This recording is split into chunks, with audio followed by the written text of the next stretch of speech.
We're going to come back in just a moment to get the show, day 2, ready. All right, thank you.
All right. Welcome in. We have already moved over to day 3. It's day 3 of today's event, the final day. And thank you all so much for being here. Very, very special presentation from Stax Music Academy. I've heard these guys sing in the past, and I heard a little bit back there today, and they are fantastic. So you are definitely in for a treat. We're going to bring Brene to the stage, who is going to introduce the rest of her team.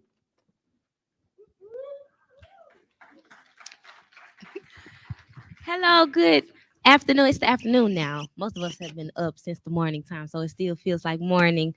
But we are so excited to be here at the CSforALL Summit, the Stax Music Academy. And if you've never heard of the Stax Music Academy, we are a musical institution, as I would like to say, an after-school program for ages 6th through 12th grade.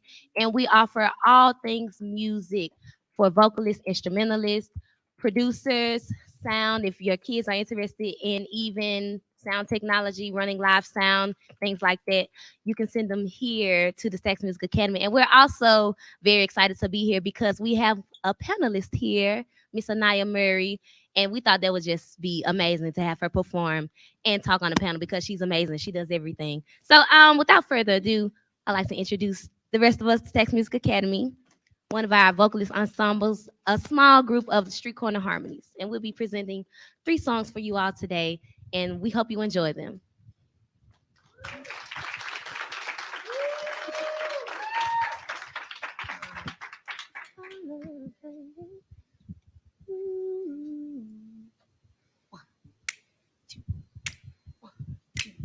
I know a place,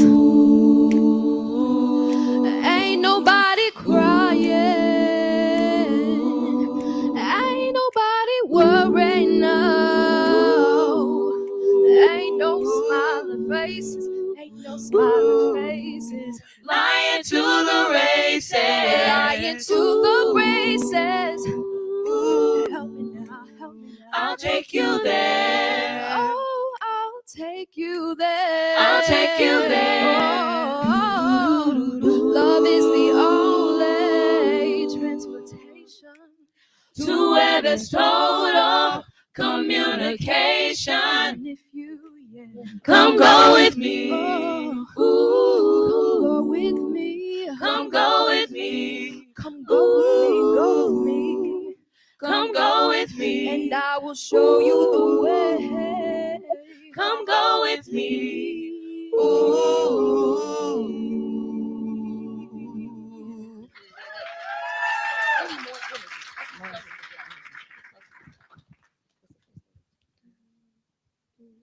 Do-do-do-do, do-do-do-do, do-do-do-do, do-do-do-do. Sitting in the morning sun, I'll be sitting with the evening moon, watching the ships rolling.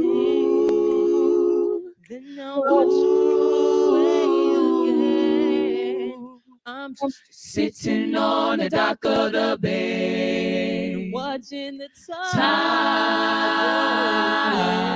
tide. Ooh, I'm just Sitting on the dock of the bay, wasting time. time. I left my home in Georgia. I was heading for the Frisco Bay. 'Cause I have nothing to live for. It seems like nothing's gonna come my way. So I'm just Sitting on the dock of the bay, watching the time. tide. You know I'm just Sitting on the dock of the bay, wasting time. Nothing's gonna change. Everything's been staying the same. I can't do what did people tell me to do? So I guess I'll remain the same. Sitting here resting my bones, and this loneliness won't leave me alone. There's 2,000 miles I've roamed just to make this dock my home. So I'm just sitting on the dock of the bay, watching the tide tide roll away. Ooh, I'm just sitting on the dock of the bay, wasting time. Wasting time, wasting time, wasting time, wasting time, time.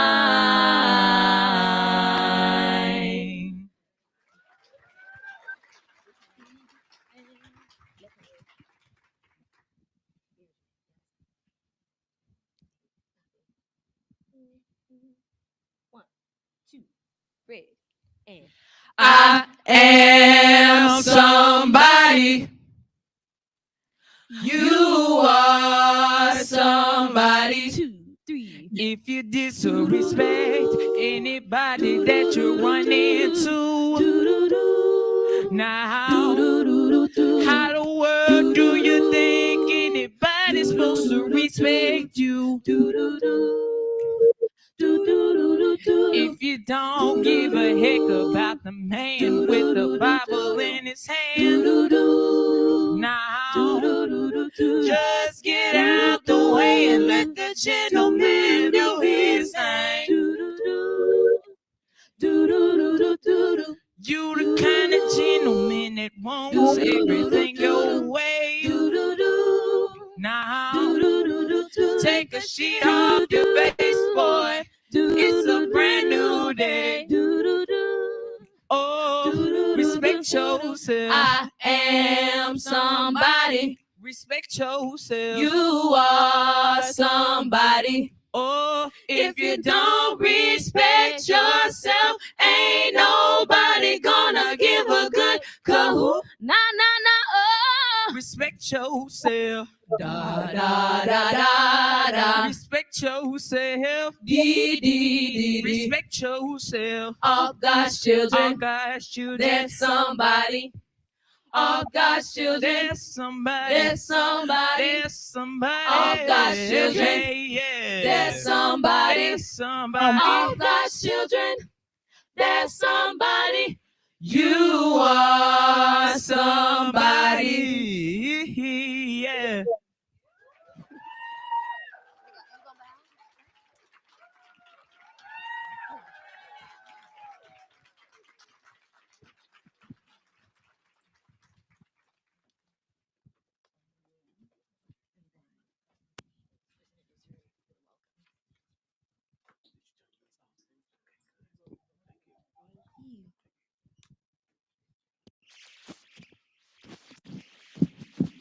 Well, all right. How was that, everyone?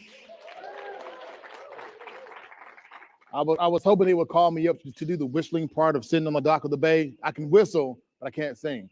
All right. Again, thank you all so much for being here. We're going to move forward in the program. What a way to start off day 3, the final day. And now we're going to hear from Leanne, who is going to kick off the rest of the show.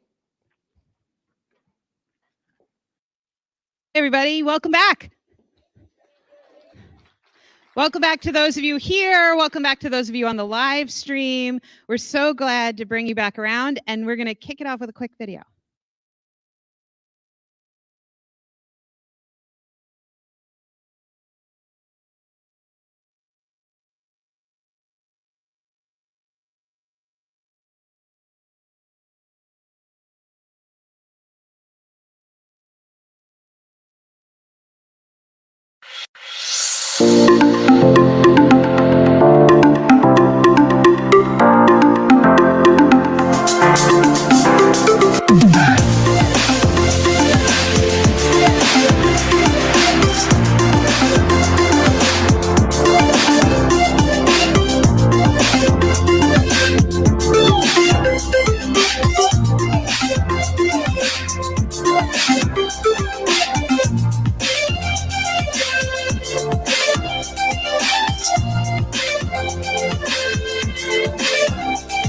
Welcome. Welcome. Welcome. Welcome. Welcome to the 2022 CSforALL CSforALL Summit.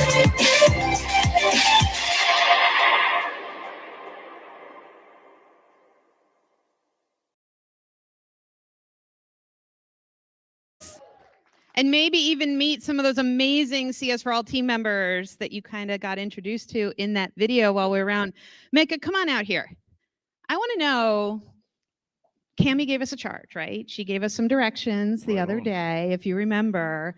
It was to listen and to learn and to meet some new people. Did you meet anybody new? I met some great new people. I mean, I met JJ Townsend from Microsoft. I met some lots of great people, right? Did you meet some great people? I did. I met some amazing educators from the Shelby County schools. And yes, and I asked them if I were to give them an award today, what would I give them an award for? And they came back and said their career in technical education programs, the work that they're doing every day for students. And I think that just exemplifies how much we're here to celebrate the strength in Memphis. And we have a lot to brag about in Memphis. I'm biased and proud, but more proud than biased. I'm just so honored by everybody being here. And I hope you all had a great time. Did you guys have a great time? Did you get some good barbecue in while you were here? All right. Well, before you leave, make sure you get some.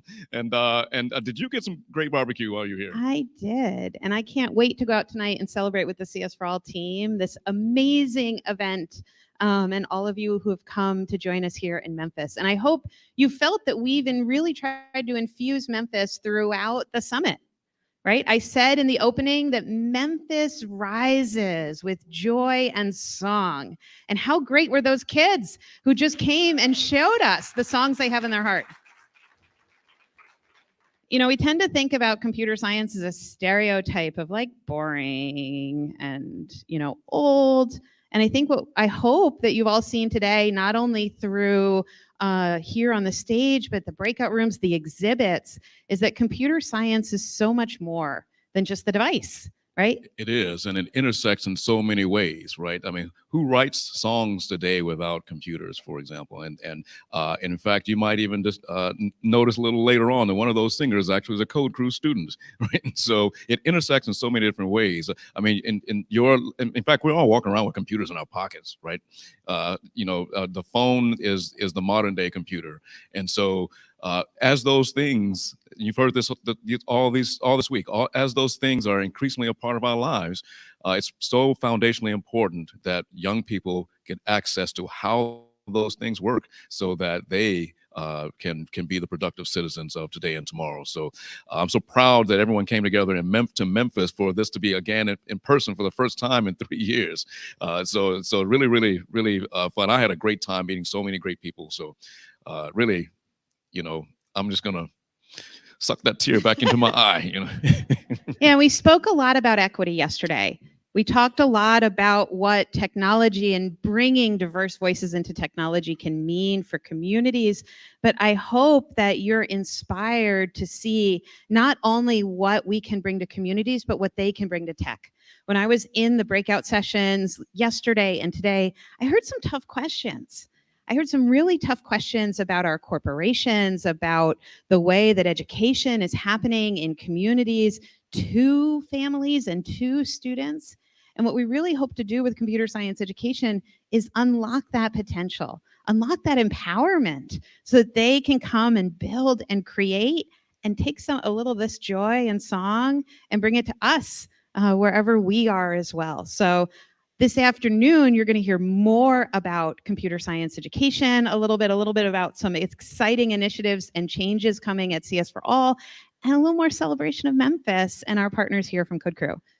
Absolutely. So sit back and relax, as they as they used to say. But this is, I'm really excited about this afternoon. All the things that are slated. I hope you guys also attended and participated in some great sessions.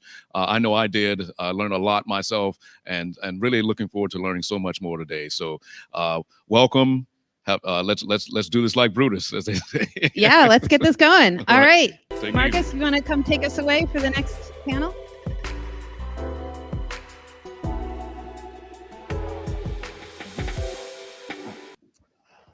All right, like they were saying, we have a very exciting day 3 for you today, and we're going to go ahead and move forward with the rest of the program and bring back Cami to the stage. Her fantastic glasses. And don't forget my sneakers. Good morning. We're still here. It's day 3. Are you guys having a good time? Can I get a little more energy? Woo! That's right. Let the folks in the live stream hear how much of a great time we're having. I'm excited to be here to really bring on the next group of our first group of speakers for the day. But I wanted to talk a little bit about, the end goal. You've heard from a lot of adults, right? Talking about the systems, the policies, the processes, the teachers, the all of the things that go into creating a systematic environment for computer science education. But what have we not heard from yet? The youth, that's right. And so this is the part of the day that excites me, the part of our program that excites me the most. I have a passion for youth voices. I think it's really critical to infuse the voices of youth in the work that we're doing. And as you know, they're the end users. They're the future leaders, the future decision makers. They're going to be the future policy makers. So why not listen to what they have to offer right now? They're already innovators. They're digital natives. We had to learn. Well, I'm aging myself a little bit, but we had to learn how to use computers. They're born knowing how to, essentially. We had to learn programming. It's part of their everyday skill set, right? Basic computer science. So why not listen to what they have to offer, what their thought processes, and how they really want to be involved in evolving computer science education. All right. So I am really excited. I'm not going to talk as much because I'm really, really stoked to hear from these young ladies that are about to hit the stage, and I don't want to butcher their names. So first up, I'd like to introduce our moderator, Autumn. And she's going to be moderating our panel. Next up, we have Nyla. We have Storm. And last but not least, who we have Ayana, who just led our amazing performance. Thank you.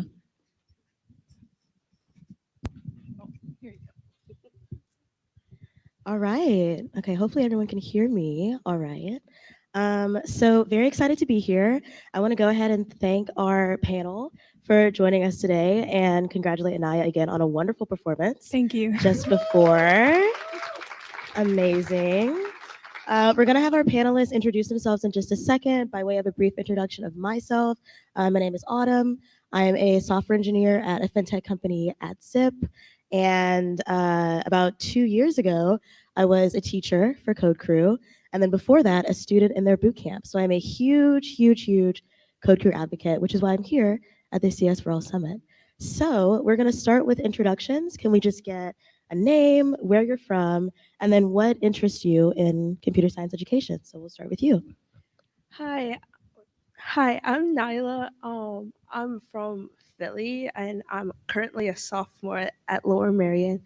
What interests me in computer science is like how we can transform that into music because I'm a big music person myself, and I would want to know more about coding and how like we can integrate that into music. Nice, lovely, thank you. Hi, my name is Storm. I'm a student at CodeCrew. Code School with CodeCrew. And what interests me about computer science and computer science education, piggybacking off of your answer, I studied theater and writing. So the artistic area and avenue of integrating music, theater, writing, and all different forms of artistic expression with programming is really dope to me. Hi, everyone. My name is Anaya Murray. I am a junior. I'm homeschooled, been homeschooled my whole life. I recently moved to Memphis kind of about 3 years ago, but I was living in New York beforehand. And what really interested me about computer science was the fact that I can create anything that I can dream of. And I love what they said about combining art because I'm also an artist. I love, as you saw, I just sang, but I also love film. And so to be able to combine those two things together is really just awesome. Nice. I love the creative intersection we have here. I think that's wonderful. We're going to dive right into our first question, if that's all right with y'all. So how and when was computer science or STEM in general introduced to you? And, how did you kind of become interested in it? So we'll go straight down the line. So I was introduced to computer science and STEM when I was in third grade. My interest grew in middle school, but as we know, there's not a lot of options for computer science and STEM in middle school. Nice. I love that so early. That's a very early introduction. Do you feel like getting it, like kind of piquing that interest pretty young has led into you feeling pretty excited about getting into computer science now when you're a little bit older and have access to those resources? I would say yes. I'm currently in like Science Olympiad, and like we do have like this like certain topic where we can infuse coding into like detector building, and we can use it to like balance or like weigh out anything that we build. And I would say I'm happy that like I have more access to computer science now than ever because I can learn more about it and possibly integrate it in my career. Nice. I love that. Holding on to that early interest until you really got to that like point where you could actualize it. That's amazing. So straight down to you. When was it introduced? How did you get interested? Okay, well, my very first introduction into computer science, I think I did a math and science enrichment program when I was in elementary, middle school, in Clarksdale, Mississippi. Fortunately, not able to continue it because of family stuff, but that was kind of it. We didn't have any computer science programs in any of my middle school, high school education, so it kind of fell off until earlier this year. So I think it's important that being here at the summit and seeing all these cool educators working for K through 12 programming has been so impactful.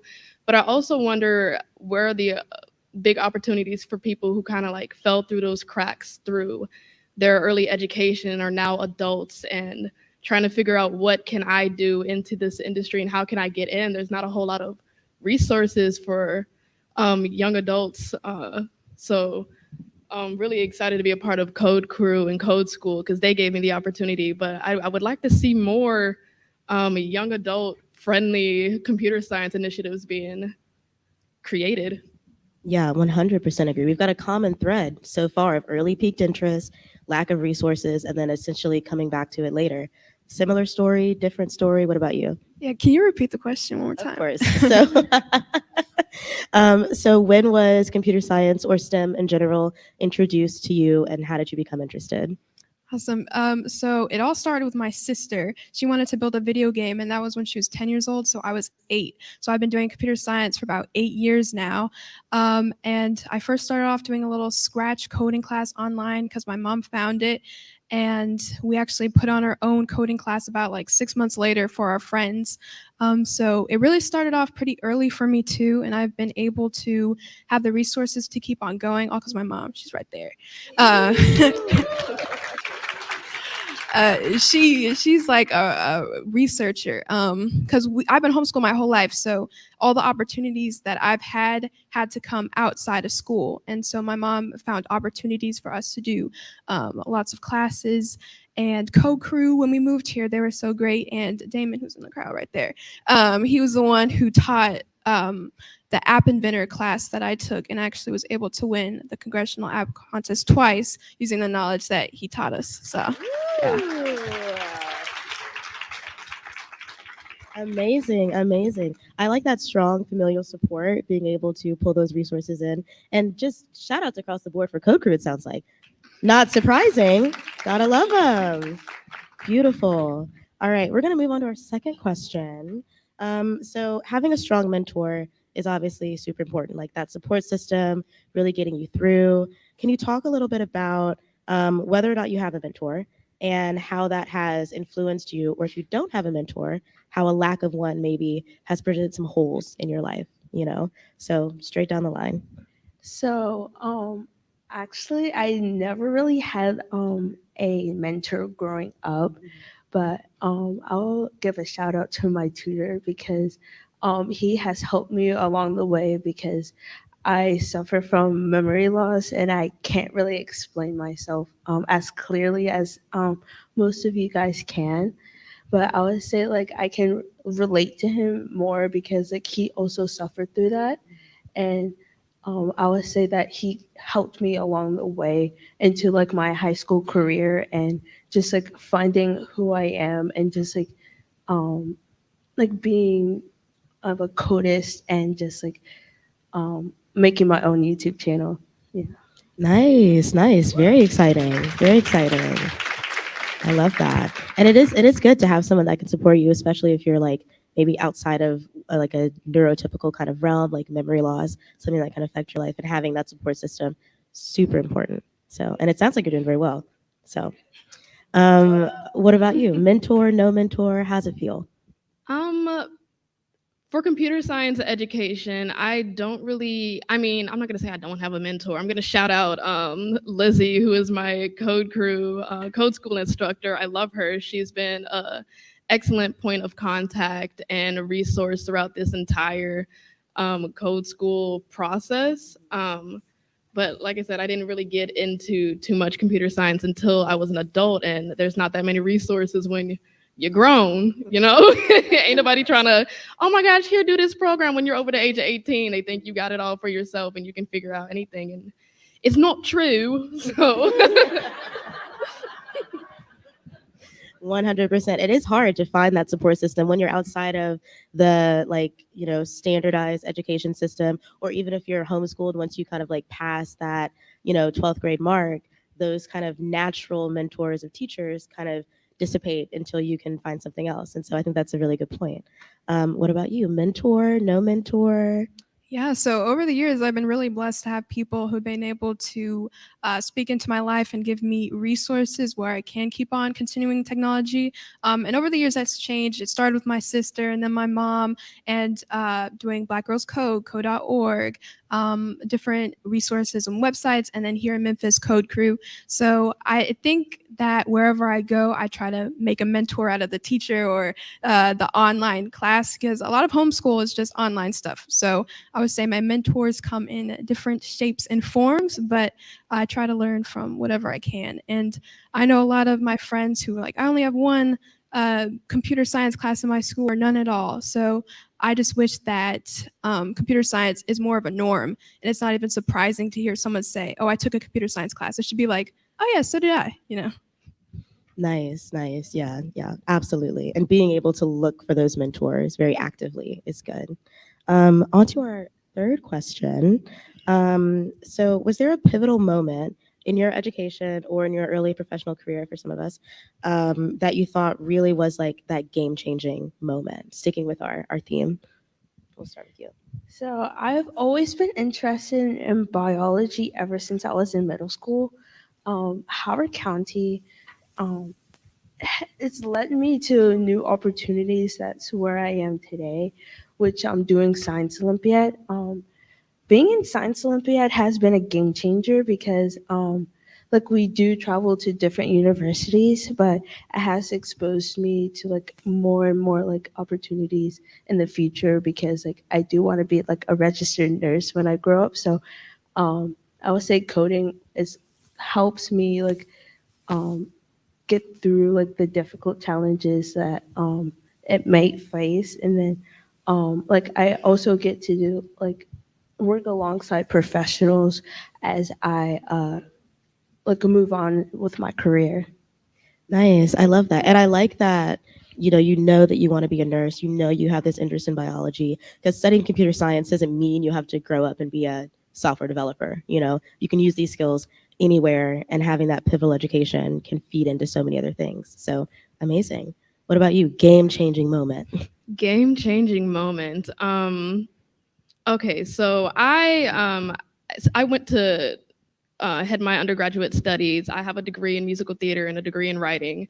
But throughout my life, I never knew what I wanted to do. I knew I wanted to be creative, but throughout school it was just make sure you get good grades. You're gonna go to college, and I was like, okay, that's cool, but I don't know what I want to do. So I went to school, got my degrees. And the pandemic hit, and I was a barista, freelance actor, but nothing really fed my soul the way I wanted to. And I still tried to do like the cute put on my theater face. And I was like, I'm gonna move to New York like the real actors. And so I packed up all my stuff and I went home for the Christmas holiday, and I got COVID, and I looked at my mom and I was like, I don't want to do this anymore. Like, this isn't making me happy, and I don't know what to do. And she was like, okay, well, you can stay here and figure out what you want to do. And so, I'm depressed at my mom's house. I'm 25. Like, what am I doing with my life? And I'm, crying on TikTok, like, bro, what am I doing with my life? Like, and one of those TikTok videos, the advertisements that are like, are you depressed? Do you know what you want to do with your life? You should get into software engineering. And I was like, yeah, that's a great idea. So I tried to teach myself how to do it. That did not go well. And so I started researching opportunities around me, and I came across CodeCrew, and I was like, okay, this sounds dope. I came across their code school program, boot camp style, a few months, different courses. And I was like, yeah, I think this is the one for me. And I sent out an application. I sent out 2 applications. Tanea called me and she was like, yeah, we got the first one. But I was like, I just want to make sure, because I know that I want, as I started getting more into it, I was like, this is feeding my spirit and my soul in a way that performing and writing and doing all these other things never did. So that really, earlier this year, getting into programming and feeding myself artistically through coding has really been a game changer for not even just my education and professional life, but like my life in general. Nice. Yeah. That is amazing. That's amazing. I love that. I too make major life decisions based on TikTok ads. So I really feel that. I really feel that. But it's never too late. It's never too late to switch. Life choices, life rails. Like 25 is very young. Exactly. I'm So you like, I got might all be the in time in the debt, world. but it's never too late. It's never too late. I love that. I love that so much. What about you? Game changing moment. I would say during the pandemic, my family would watch a ton of movies, probably way too much, but we did. And one of the shows was The Mandalorian, and I learned that they use this game engine called Unreal to create the whole world that we saw on screen. And this year, I've really gotten into filmmaking, and that's something I want to major in. So just knowing that computer science, what I've been doing for years, could tie into my new interest, really changed the game for me. And I was able to create one of my first short films with Indie Memphis, and we won the Audience Choice Award. Shout out. And so it's just, and the film was about VR technology. So you can still see the kind of pattern that computer science won't leave me. And I'm really excited to just see how my films and the stories I tell can also inspire kids to try technology or try different things in the film industry that have a whole lot of technology in it, because computer science is everywhere. So I think that was a game changer for me. Amazing, amazing. I like that we have kind of a mix of computer science and biology, computer science and filmmaking, and then computer science straight up and down into software engineering. I like this kind of way that we can incorporate this in a lot of different ways, a lot of different paths. It's amazing. We have one more question for y'all. This is our big one. All right. So, what does the next generation need more of in STEM education? Straight down the line. What about you? This generation needs more accessibility, because when I was 9, I didn't have that much access in block-based learning nor coding when I was like in 3rd grade. And we like just did like a day of STEM or coding.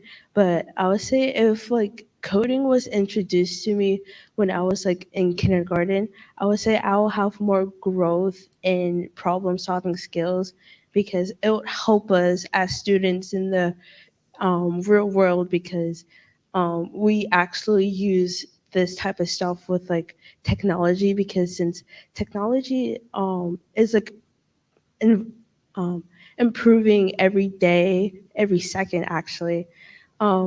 Like we need like coding to help us like get through like the struggles that we have with technology. Amazing. Yeah, 100% agree. What about you? What does the next generation need more of? So being able to be at this summit has been amazing, because I've been able to listen to educators across the board and the different legislative acts that have been brought in to help students around the board. We need more of that. My high school, middle school, we didn't have any computer science initiatives. There was nothing like. So I mean, it would have been very helpful to have that as a choice. I think a lot of schools will treat you differently based on how you're graded, especially in elementary school. It's like, okay, they filter out the kids they think are gifted, who have a future doing certain things, and kind of like to the other kids. And so, as you were saying, the accessibility to not just a certain group of kids that you think are going to excel, but all those kids. Everybody has some sort of avenue in computer science that they can lead into. And in addition to like helping children out K through 12, like I was saying earlier, we need initiatives for young adults, people who are 18 and older, some kind of support system in place for those who are just now getting into this, who want to make a career, and not even just careers. Like I feel like when you're an adult, people are like, okay, you got to do this as a job now. And there's such an emphasis on getting the education so that you can get into the workforce and start paying your bills, that it's not even like a little fun. So you're like, how can we make this both helpful in getting a job in the real world, and also like making it so that you're not feeling like you're in a dead-end computer science job after 5 years and you only did this for the money. Right, right. I think that ties in very well to your point of finding something to feed your soul and like holding on to that and encouraging that in that K through 12 space with things like more legislation, pushing for all like groups and schools to have that access. I think that's perfect. That's what we need. What about you? What do we need more of in computer science education? Yeah, I agree with everything they said. Definitely more accessibility. I remember I was teaching a Scratch coding class to a bunch of elementary schoolers, and their faces just lit up when something moved across the screen, and they did that. They put the block code. And I just know that starting it off as early as I did really helps kind of shape the career that I'm going into now. So I would say start as early as possible, because kids, like, there are babies who know how to work an iPhone. Like, they're 2 and they could do it better than most adults. So I would say age is just a number in the case of technology, because kids know how to use it and they have great imaginations, and those imaginations are what's going to impact our future, where we live in and what we need to do. So I would definitely make more access to all kids in different neighborhoods. I know that some schools get renovated and they have all these new classes and stuff, and then other schools kind of get forgotten. So I would say across the board, everyone should at least have the chance to say, no, that's not for me. But they can't say no if they don't even have it. So. Absolutely. Absolutely. The younger, the better. My 1-year-old nephew has gotten very good at calling me on the phone. So they are tech whizzes now. All right. So we're going to go ahead and wrap things up. Is there anything that y'all would like to share or plug? We have an audience. We have a digital audience somewhere. Anything you want to speak to plug? This is your moment. What do you got? I would say if you have any amazing young girls who are doing coding or computer science, I have a YouTube channel called For Girls by Girls, and I'm actually doing it with my sister. She's in the audience right here. And like we just interview girls around the world, and we like meeting new girls who are doing amazing things. So if you have anything for us, you can follow our Instagram or email our boss. Lovely. Everybody check it out. Check out the YouTube channel. All right. What about you? Anything you want to plug? I'm just extremely grateful to have the opportunity to be here to speak on a panel with such wonderful young ladies. Graduating CodeCrew in January. So if y'all looking to hire, hit me up.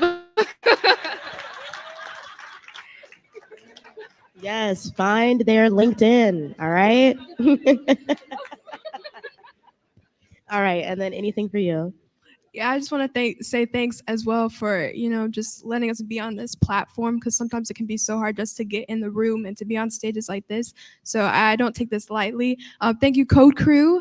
You have a common thread, all throughout here. And of course, my mom for driving me here because I can't drive yet.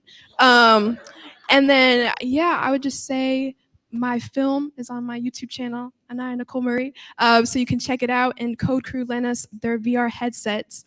So we were actually able to make this happen. So I would just say if you have any kids who are interested in computer science, there are tons of resources now, free YouTube, you can learn anything. So there's really no excuse right now for kids to not have the access to computer science. So if you are interested, there are people here to help you find out what you need to do. Amazing. Thank you so much. Can we get a big round of applause for our amazing panel? Thank y'all so much. I had a fantastic time talking with y'all. Hopefully everybody learned a little something, got a little perspective, and I think we're done here. I don't know what to do next. I don't know if someone grabs the mics, we get ushered off. All right, thank y'all so much. Thank you. Thank you.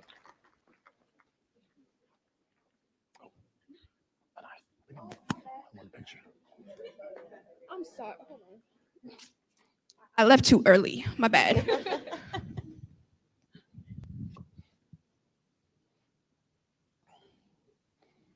All right. Now I leave. Good job. Good job. Good job. Good job. All right. Fantastic panel right there. Give it up for them one more time.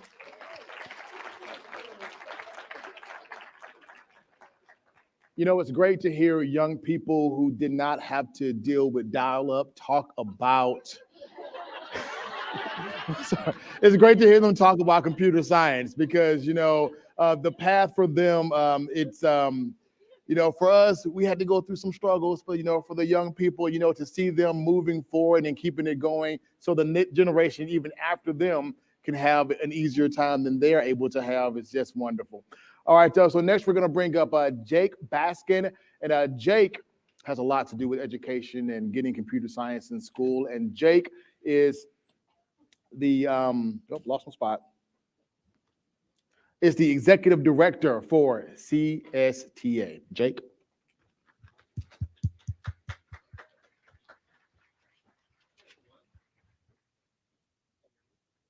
Nope. Hey, there we go. Hey, everyone. It is wonderful to be here, but I have to say, what a hard act to follow. Can we give one more round of applause for those incredible students? It is really outstanding to be here. Just hearing from students, it's so clear that there is a need for every single student to receive an outstanding, high-quality K-12 computer science education. And not just because it might lead to a good job, but because it's part of how we can understand and explain the world. And while we're here today, I feel like I've heard a lot about the challenges of this and how we can use policy to change the fact that only 5% of students took a high school computer science class in the US last year. And the data is clear, that's true. If we change policies, we will change who walks in the door to their first computer science class. But it's up to teachers and what they do in that classroom to make sure that isn't the moment that a student finds out that computer science isn't welcoming to her. And so here at CSTA, we are thrilled to welcome all of the new and experienced computer science teachers to the world's largest computer science department. We have over 100 chapters serving teachers in every state and around the globe as a place to connect with your local community, to learn from peers who are going through the exact same thing you are, and to find out what's really working in classrooms. And as part of CSTA membership, you can access incredible professional learning that is directed at supporting you, not just in the first computer science class you take, but throughout your entire career. Joining as a basic member is free. And if you're unable to afford it, there are plenty of scholarships available for CSTA Plus members. If you're interested in learning more, you can join at csteachers.org/join. And for those of you out here that represent a state or school district, we would love to work with you to help make sure that all of your computer science teachers have access to outstanding professional learning, from conferences and day-long summits to smaller bite-sized PD and online programming. And if you're a teacher and you have something that you want to show off from your classroom, we want you to share it with the world. We actually just started accepting proposals for this summer's annual conference. You can submit proposals through November 6th, so please start thinking about it now and get those proposals in. It's an incredible opportunity to share what's really happening in your classroom with your peers from all over the country and around the world.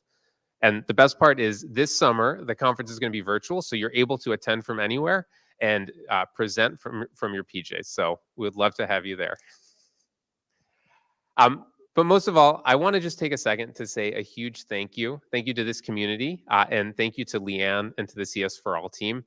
It's wonderful as CSTA to be a part of this incredible community, and we're proud members of CS4All. And it's so clear from all of the panels and sessions I've been in for the last 2 days that this community is growing and ready to take on new things, and we're thrilled to be a part of that. So thanks, everyone, and look forward to talking with you more.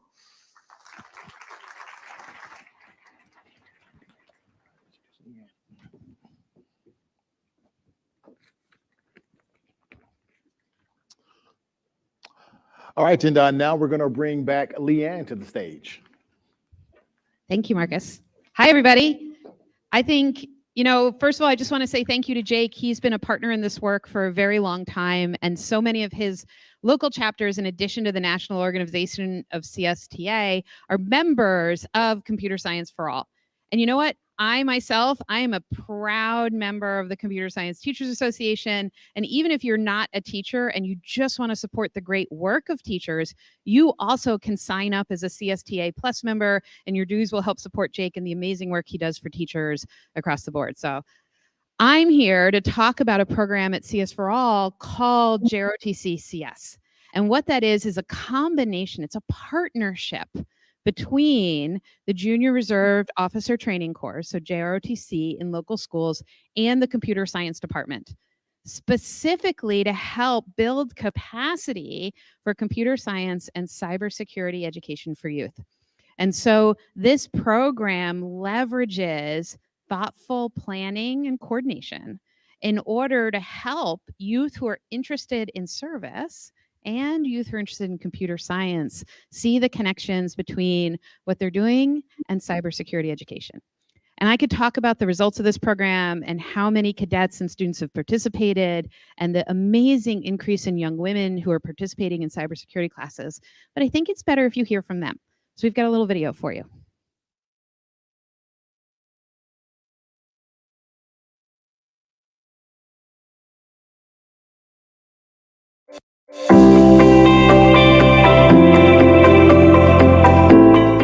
had a great passion for computers and electronics, along with being in leadership positions.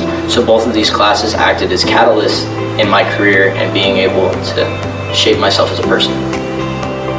I saw that both programs had listed more like life abilities, so I wanted to be able to learn just outside stuff and put it into my life.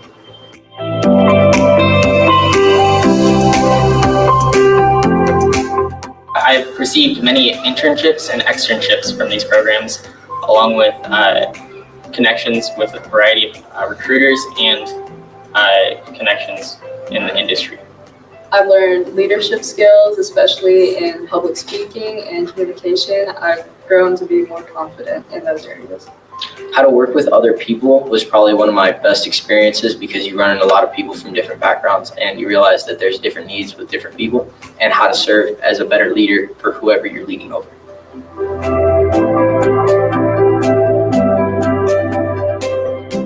I see myself graduating college along with getting a degree in cybersecurity and working in industry.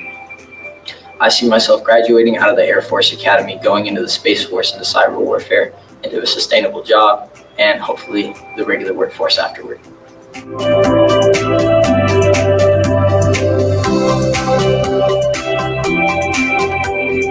Brought some of those educators with us and some leaders from the JROTC program who are going to come join me on. Hi. Please welcome Poor Journey from the U.S. Marine Corps. Come on out. Ken Mattern from Cactus High School, Raul Zamora, who's the JROTC lead at Cactus High School, and Christy Hammer from Cactus. So please have a seat. Thank you. So at CS4All, we talk about this as a capacity building program. And as you guys introduce yourself to the audience, you know, what role you play in the school or in the Marine Corps, tell us a little bit about why you said yes to JROTC CS and why it's a program that's helping to build capacity. So I'll start here, Christy, with you. Thanks. My name is Christy Hammer. I'm the principal of Cactus High School, and we said yes because Roel forwarded me an email and said, hey, what do you think about this? I said, let's go for it. And I'll be honest with you, it was purely selfish of me, because we have a tremendous robotics team. And so I wanted to build the capacity there, because we have a hard time getting programmers and mentors to program for our kids, or to teach our kids to program. So I thought this is just another opportunity to build capacity across all content areas for us. So it was a selfish decision. Mine was a little selfish too. I'm Roel Zamora. I'm the junior ROTC instructor, one of two at Cactus High School. We had been working on Cyber Patriot, the Cyber Patriot program. A couple years we tried, and the last time we tried, as close as I can figure, we were fourth to last in the nation. I did not have the expertise. We really didn't have it in-house. And so Cyber Patriot and then the Air Force came down with a program called the Cyber Academy, where they'll send cadets over the summer. I think it's an 8-week program where they can get college credit and learn in depth about cyber. And so those two things were something that I wanted to make available for our cadets, all about opportunities for us. And so when I saw that email, I sent it to Christy and said, hey, I think we got a chance here. And it's worked out great. And for me, it was the introduction of having the opportunity to actually partner with an established program on the campus, that being the JROTC program. I knew right away I felt it was a brilliant idea, because I was going to be partnering with a very structured program, and I knew they would have leadership in place, and we had a lot of things that were in common. Their understanding of building out the Cyber Patriot team, cybersecurity in general, and then being able to introduce AP computer science to the students at the high school. So those are both new programs at the high school. So I spent 24 years in the Marine Corps, and I currently serve as the operations officer for Marine Corps JROTC. I oversee 254 programs. Upon completing my service, I also served 17 years in the classroom as a JROTC instructor up outside of Boston. And I did win the Cyber Patriot competition Well, at least my students did, right? The thing was opportunity. That's the key word, creating opportunity. And when I first heard about CSforALL, we were in the middle of COVID, and I said, I don't know what that is, but I want some. And moving into a position as an operations officer, I'm able to bring that opportunity to all 254 of our schools. So if you're an administrator or out in Texas, I'm looking for schools in Houston area, I'm looking for schools in St. Louis, talk to me. Thank you.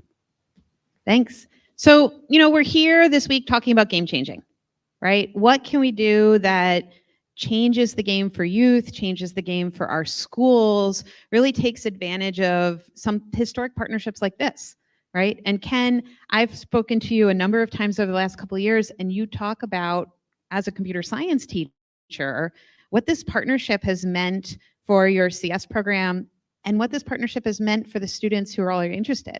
So, we heard that you guys already had an interest in Cyber Patriots, you already had a robotics team. So did this really add to students' experience? You're seeing more students enroll and more enthusiasm from kids?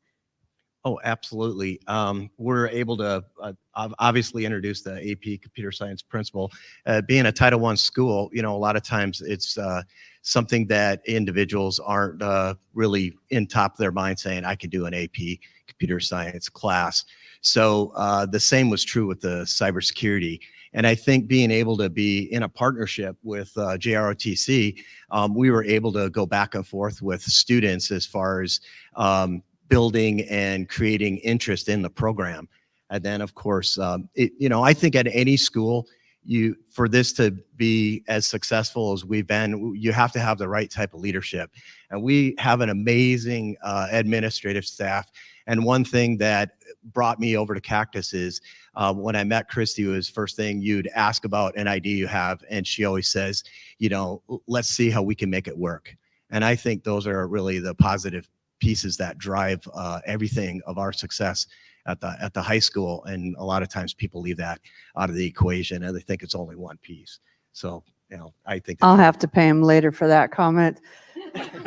Like Ken said, being a Title I school, for me, it's really about, like he said as well, opportunity. And our kids at a Title I, a lot of times they don't see the value of that education. And every time I go in to do an observation, I hear, when am I ever going to use this? When am I ever going to use this? And that question always frustrates me. And math teachers, do I have any math teachers out there? Because you guys get that question all the time. I'm an English major, so I'm like, I got this. Math is sometimes a little more difficult. And so looking at Ken and bringing computer science and cybersecurity and just robotics, just different options for kids so they have a realized future, because they have to see, where am I going to use this? Well, I'm so glad you asked that, because this is the application of all the things that we're talking about.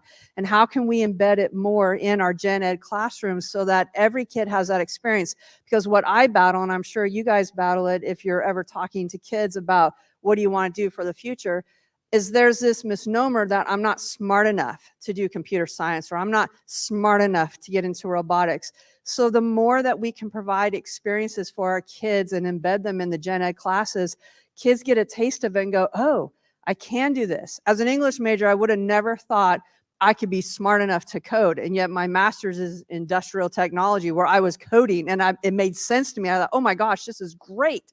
And so I try to share that with kids, because we have to battle this stigma that you have to be at the top 5 or 10% of your class in order to participate in these opportunities. And we never want to limit a kid and what their chances are for anything that they want to do. Yeah, Raul and Paul, I've been so impressed by the focus that JROTC has on leadership, on developing kids. I think, I had a misconception for a long time that it was purely about getting kids into a pipeline to provide them an opportunity to join one of the services, get scholarships, all kinds of things. But you also really focus on the kids themselves as a part of the learning. And have you found that this fits well with what your mission is? That is our focus. We are not recruiters. That's the first thing I tell parents. We're not military recruiters. I don't get a bonus if a kid signs on or goes to the Air Force Academy. It's about developing citizens of character, people who are going to be positive contributors to society, regardless of what they decide to do after high school. And So this was a good way for us to help other people on campus, like the cyber program, take off, because we have the leadership. We just didn't have the technical expertise for Cyber Patriot. And now we've got a really good symbiotic relationship. He gives us the people with the expertise in cyber. We give him the leadership skills, and it's just worked wonderfully. And as far as the success that you asked about before, I mentioned we were 4th to the last in the nation. After 1 year, we went up from that to platinum level, one of the best teams in the state of Arizona, and we're hopeful to keep going up from there. And we had 2 of our cadets get selected for the Junior ROTC Cyber Academy. Yeah, I would just like to add that that is a misconception often, that JROTC programs are military recruiting programs. If that's the case, we should be fired, because the majority of our kids go into post-secondary education. Opportunity, opportunity, opportunity is what we talk. But I would say, you know, a military in general is important for national defense, but not as important as intellectual brilliance. And that's what keeps us who we are. And that's what we have to continue to foster and help grow. And as our society continues to change and opportunity moves so slowly sometimes into the educational process, we're a facilitator of expediting that through partnerships. And I can tell you that this partnership has certainly expedited what we're able to bring to our schools. So I thank you for that. Yeah, and I'm sure the over 1,000 cadets who are participating in JROTC CS programs at our high schools that we've been working with, the 30 who, including Cactus, are now graduating into CS4All membership and the work that we do, and the new Marine schools that we'll be bringing on, as well as other schools. So we're, like Paul said, we're openly recruiting for more JROTC schools, and let's give them a round of applause and say thank you for joining us today. Thanks.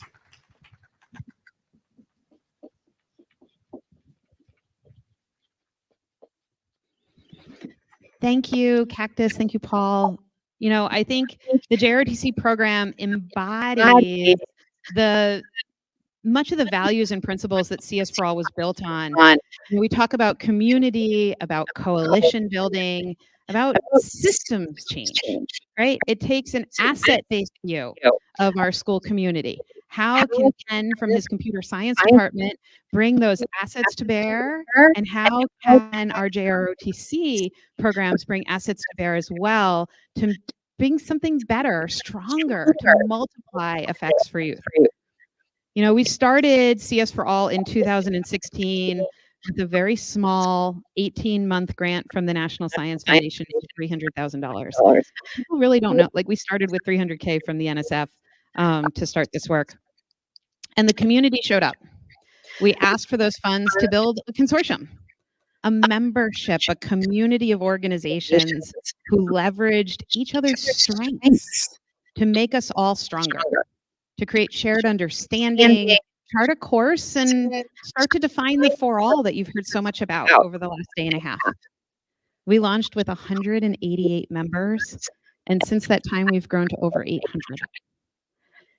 We made our membership broad and expansive, creating the unique community that you encounter here and that so many people have said to me that they're so excited to be here in this space with.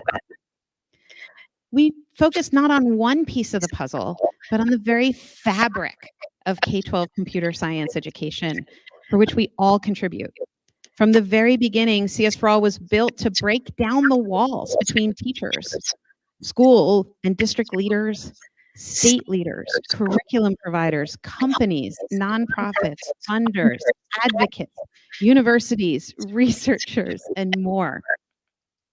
And at the 2018 Summit in Detroit, our closing speaker, Dr. Marvin Carr, spoke to CS education as a liberation for youth, a way to empower kids to take control over their course in life, their economic and career futures, in this digital world in which we live.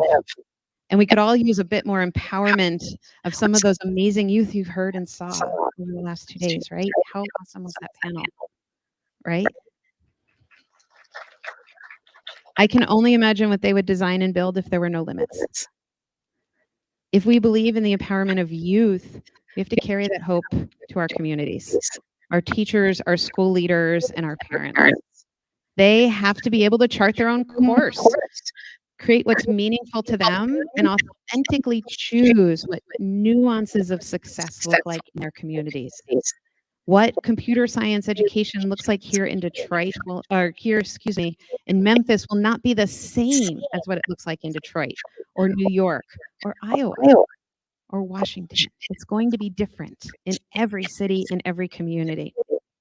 And while that texture should be hyper-local, we need to our students need to compete in national and global landscapes when they're going for jobs, when they're going to college. We need to build shared understandings of success through those standards, through career technical education programs and certifications and pathways that help them prepare for college. So all of this together makes me super proud to announce that what the next step in CS4All journey is. We know that our membership has been important, but implemented with clear focus. We've offered community calls, summits, commitment making, convenings, and white papers regarding the movement. We've highlighted important themes, not only just this week, but also on rural education, CTE, teacher preparation, research practice partnerships, girls, accessibility, and the list goes on. Our next phase brings more intentionality to our membership. I'm so excited to announce that CS4All is one of the newest broadening participation in computing alliances funded by the National Science Foundation.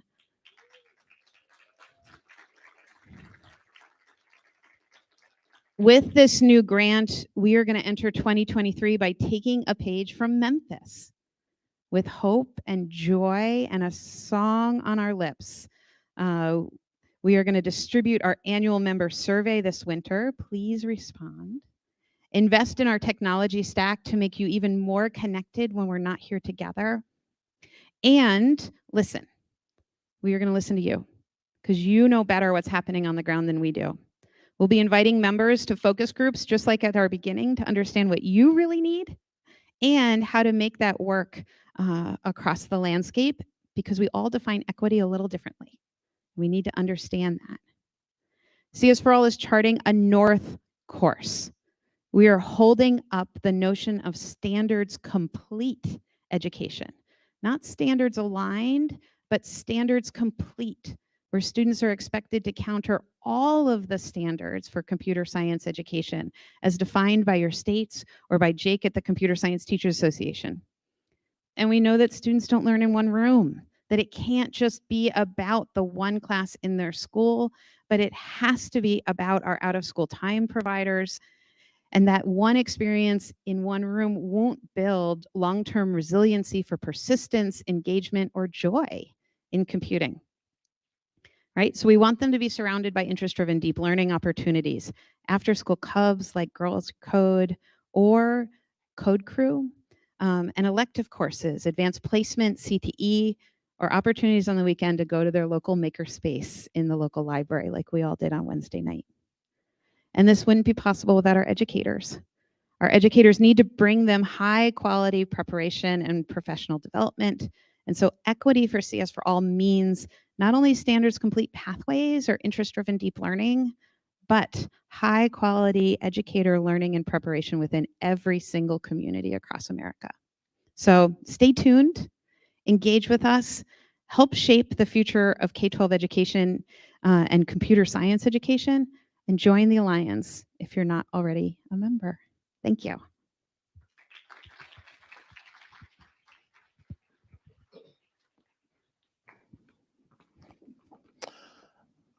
All right, so we have this afternoon heard from some fantastic panels about the youth and their education and how important it is. And I'm glad to see that we are moving forward in computer science with our youth and really making those strides to make it more accessible to them.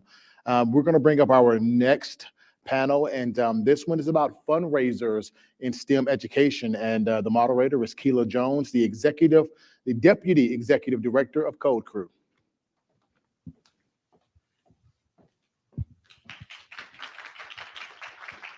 Thank you, Marcus. Joining me on the stage will be Ms. Trivia Chapman with Bank of America, Memphis. Sutton Mora with the Community Foundation of the Greater Memphis, and Shantae Avant with the Women's Foundation of Greater Memphis, as well as Shelby County Government.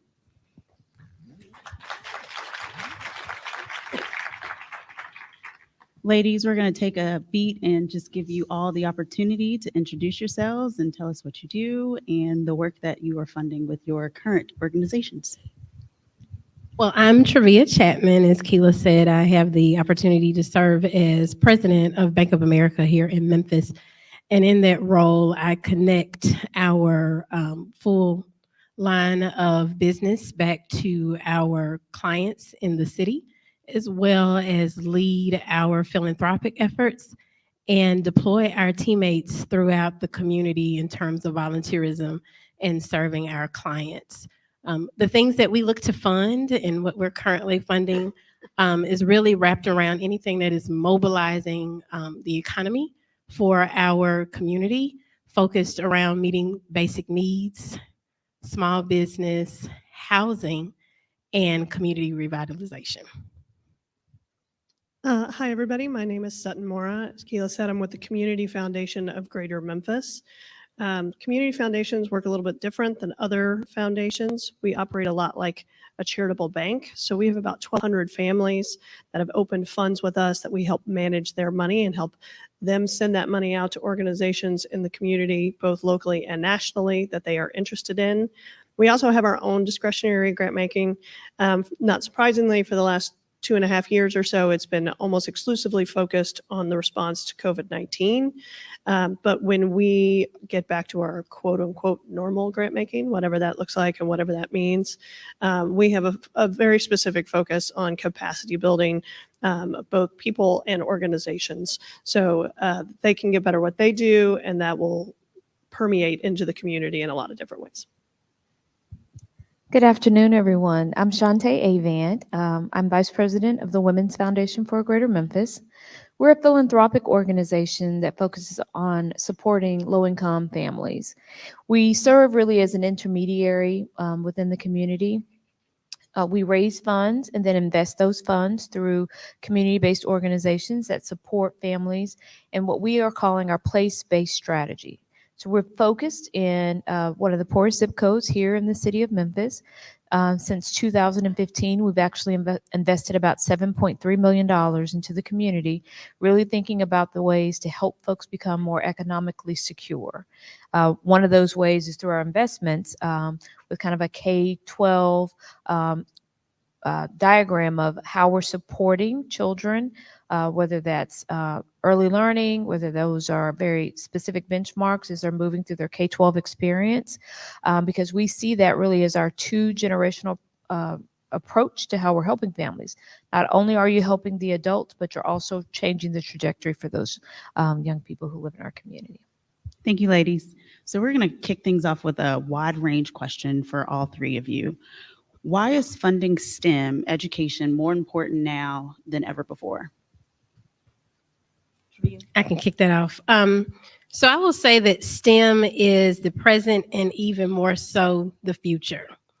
So I'm a banker, so I'm going to talk some numbers. So it is estimated, according to some studies from SHRM and the Smithsonian, that 3.5 million STEM jobs will need to be filled by the year 2025. And we know that's basically tomorrow, right?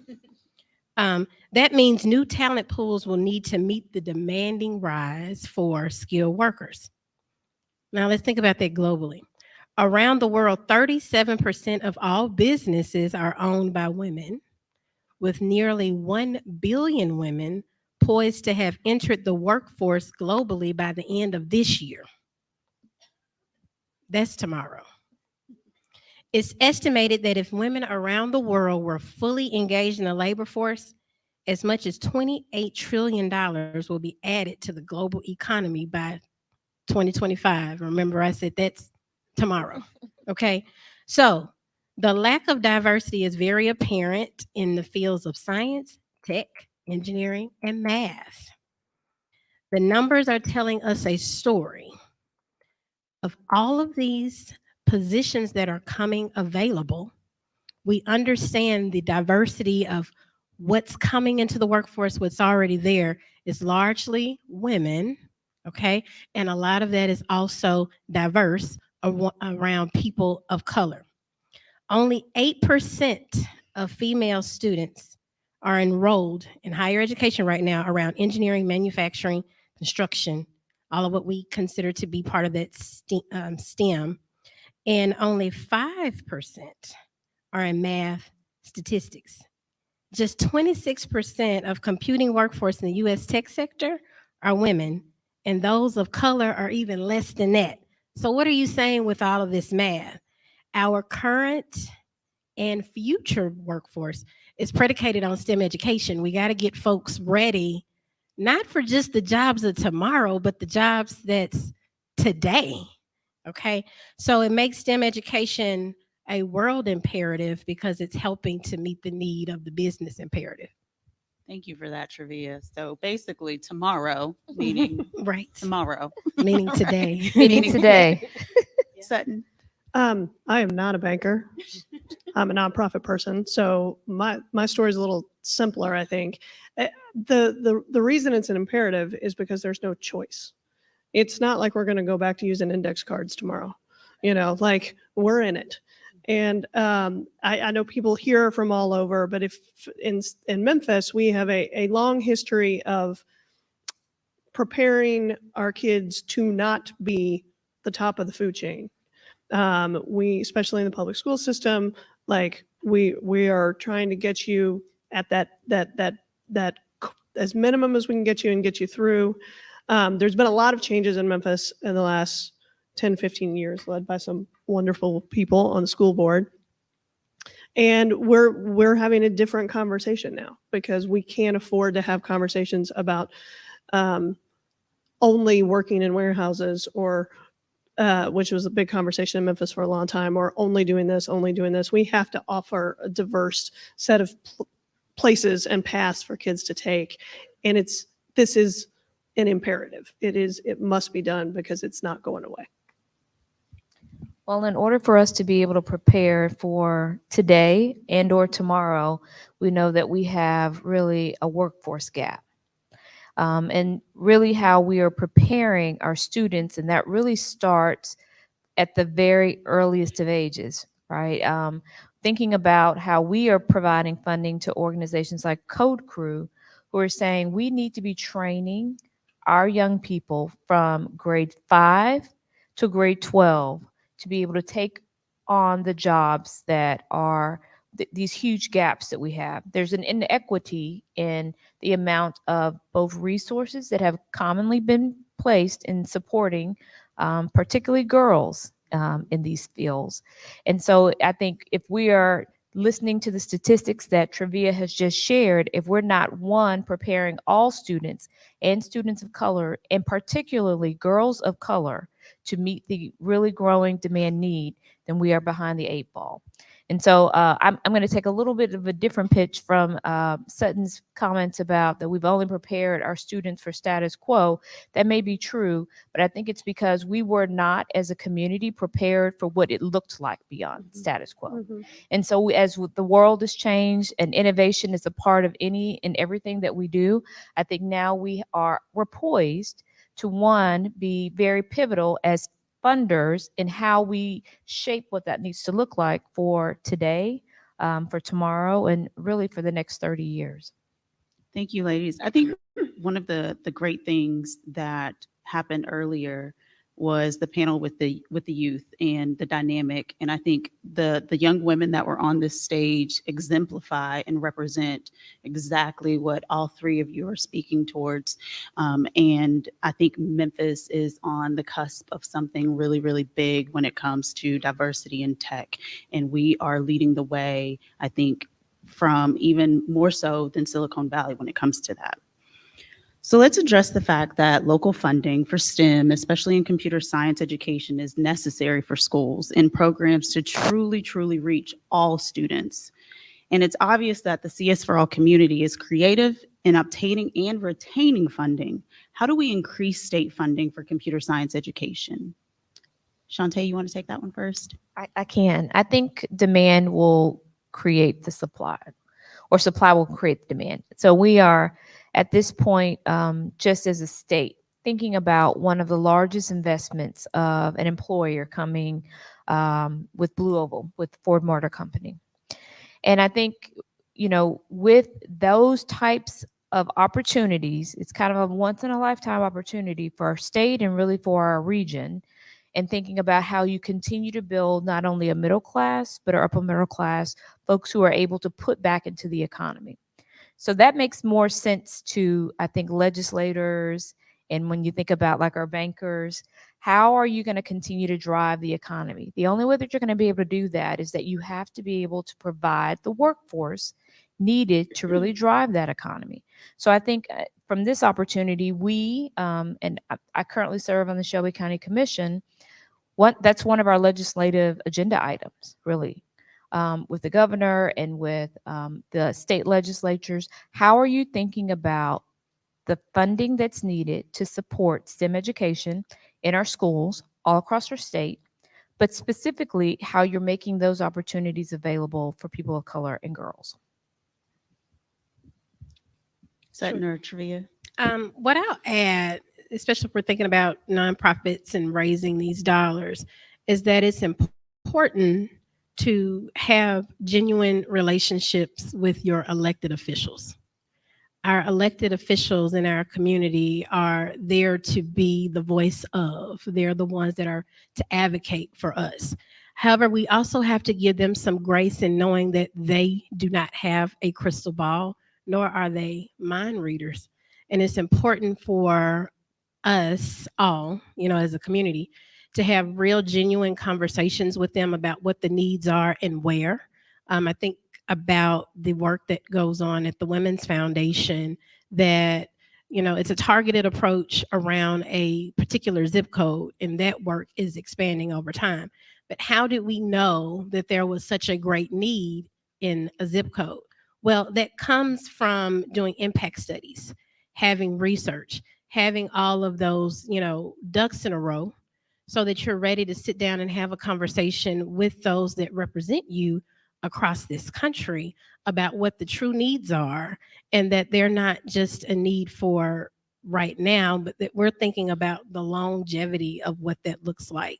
So what I'll say is really having your impact reporting ready, understanding the mission, being able to articulate your vision and what that scale of that work looks like, and having that consistent conversation with the legislators so that they understand where the greatest needs are in your communities and how to really allocate those funds as they come in.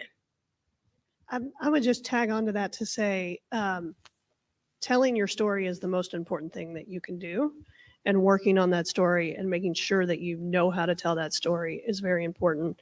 And I think oftentimes when you are dealing, or you get in kind of the political realm, there sometimes is a negative connotation given to the word advocacy.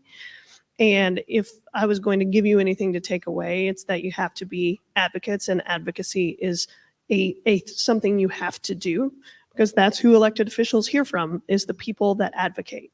And I know sometimes in the nonprofit setting, it's like, oh, I can't advocate. Yes, you can. Every nonprofit has the ability to advocate. The IRS has a formula for it. Everybody in here can go talk to their elected officials. And if you're not, somebody else is. If you're not, somebody else is filling that space and filling that meeting. So if you have your story, then you can't just have it. You got to take it out and you got to advocate for it. And that's how the money will change. And I'll just add one quick thing. You just made me think about something. And it's advocating and not advocating alone. There is strength in cross-sector collaboration and discussion. So it's your corporate partners, it's your nonprofit partners, it's those that are those centers of influence. So there's strength in numbers. So think about who those folks are that believe in what you believe and come together to really strengthen that story. And that helps to also really make movement in that advocacy work. Thank you. So what national and what types of organizations and programs are gaining the attention of national and local funders? And I want to tweak it for you just a bit, Sutton, just because I know you have an insight into your individual donors because you're managing their funds and seeing exactly what they like to fund from an individual donor base. So I'll kind of want to tweak it just from that vantage point for you. Well, I mean, I don't think I have to tell anybody that the last 3 years have changed a lot of perspectives. And I think conversations that I was having with donors 3, 4, 5 years ago are very different from conversations that we're having with donors today. And it is a more open conversation. There are more conversations about trauma, and that we have all lived through a trauma, and that we have to help people move through that trauma. There are a lot of conversations about, there are different conversations about equity than we were having 3 or 4 years ago. And so I guess a lot of people had a lot of time at home to kind of like think about it. But I think, there's, it's no accident that in our COVID recovery, we funded CodeCrew. Because our donors were looking at what we needed to rebuild in the aftermath of this space, and they're willing to have conversations and thinking through things in the community, I think, differently than there were before. But the equity piece of that conversation, women in Tennessee in particular, that conversation looks a lot different for us now than it did 3 years ago. I think for the foundation, we've had a commitment to always supporting programs that help women and girls become economically self-sufficient. And we know right now that STEM is one of the most vital ways that women and girls can become economically secure and sufficient.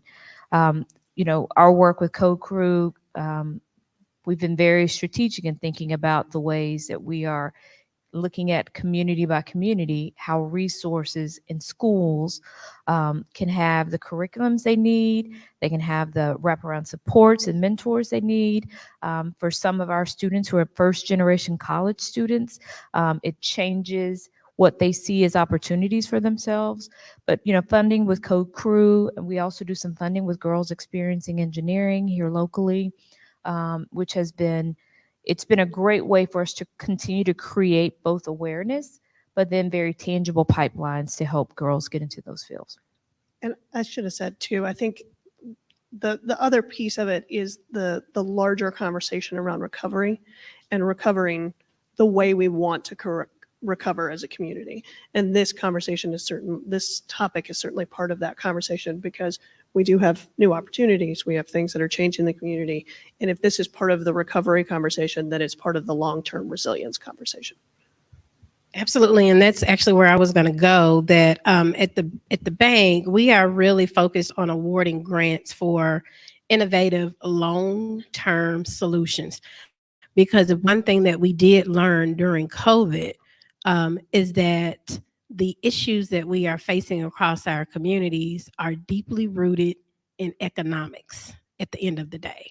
It's a societal issue that we have to all collaboratively work to move forward. So with that, a lot of the funding that we give is really focused on what actually the economy, what's pushing the economy forward, what's changing outcomes, and not a temporary bandage, so to speak, but something that is going to change over the long term. And that is linked directly to jobs and workforce development. So, recently we announced a $700,000 in granting to the city of Memphis, with a commitment of that is $250,000 to CodeCrew, because that is an organization that we know that is looking at how we can build sustainable, true economic change, because they're certifying their students, which is positioning them to go into the workforce, to have a salary that can change their family over generations. And some of the other organizations that we funded had, City Year, Junior Achievement, Innovate Memphis, some other educational programming at the University of Memphis, K through 12 through School Seed Foundation to support Memphis Shelby County schools.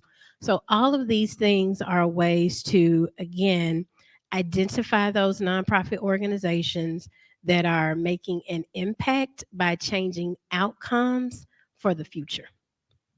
Thank you. Can you all just give a round of applause for all three of them for the work that they are doing and the funding that they are giving in this community? One of the great things about Memphis as a city is that it's a very giving city. We're usually either number one or number two when it comes to giving. And so usually holding number one. And so we are grateful for those that open up their pockets and their hearts to fund organizations like CodeCrew every day. What types of organizations are each of you funding in the STEM and computer science education space? And what do you see as being successful in that funder-fundee relationship? I also want to give a shout out real quick to Ruth Farmer, if Ruth is still here. For me, Ruth might be the GOAT when it comes to relationship building with foundations. And so I think she is a great example of what it means to have that funder-fundee relationship and providing that support when it comes to that work. So Trivia, you want to kick that off? Sure. So across the globe, we're supporting organizations that encourage STEM skill building. Because again, everything in the future is really based around tech, right? So organizations such as Black Girls Code, Rewriting the Code, Girls Who Code, and I gave the women's statistics earlier because we know that that is largely part of the workforce. Of course, I've already mentioned that locally we are supporting CodeCrew. But one of the things that I'll say that a key marker of success in that grantor-grantee partnership is the impact that comes behind the gift. Your funder is looking for impact like never before. What we have learned, at the Bank of America Foundation and, with the Women's Foundation, the Community Foundation, we've always understood the importance of what it means to go deep. The COVID pandemic was something that we had never experienced before. And while we always felt like we knew and really were a part of what was going on behind the veil had now been ripped and it exposed a lot. So with that, the nonprofit organizations that we are working with through partnership is really digging deep on what are those long-term outcomes. And we're looking at what are the acceptance rates of those that are going through your program. What is the graduation and the completion rate of those? And what are those partnerships that you have for your employers that are helping to sustain and support? So once that person completes your program, they're ready to launch.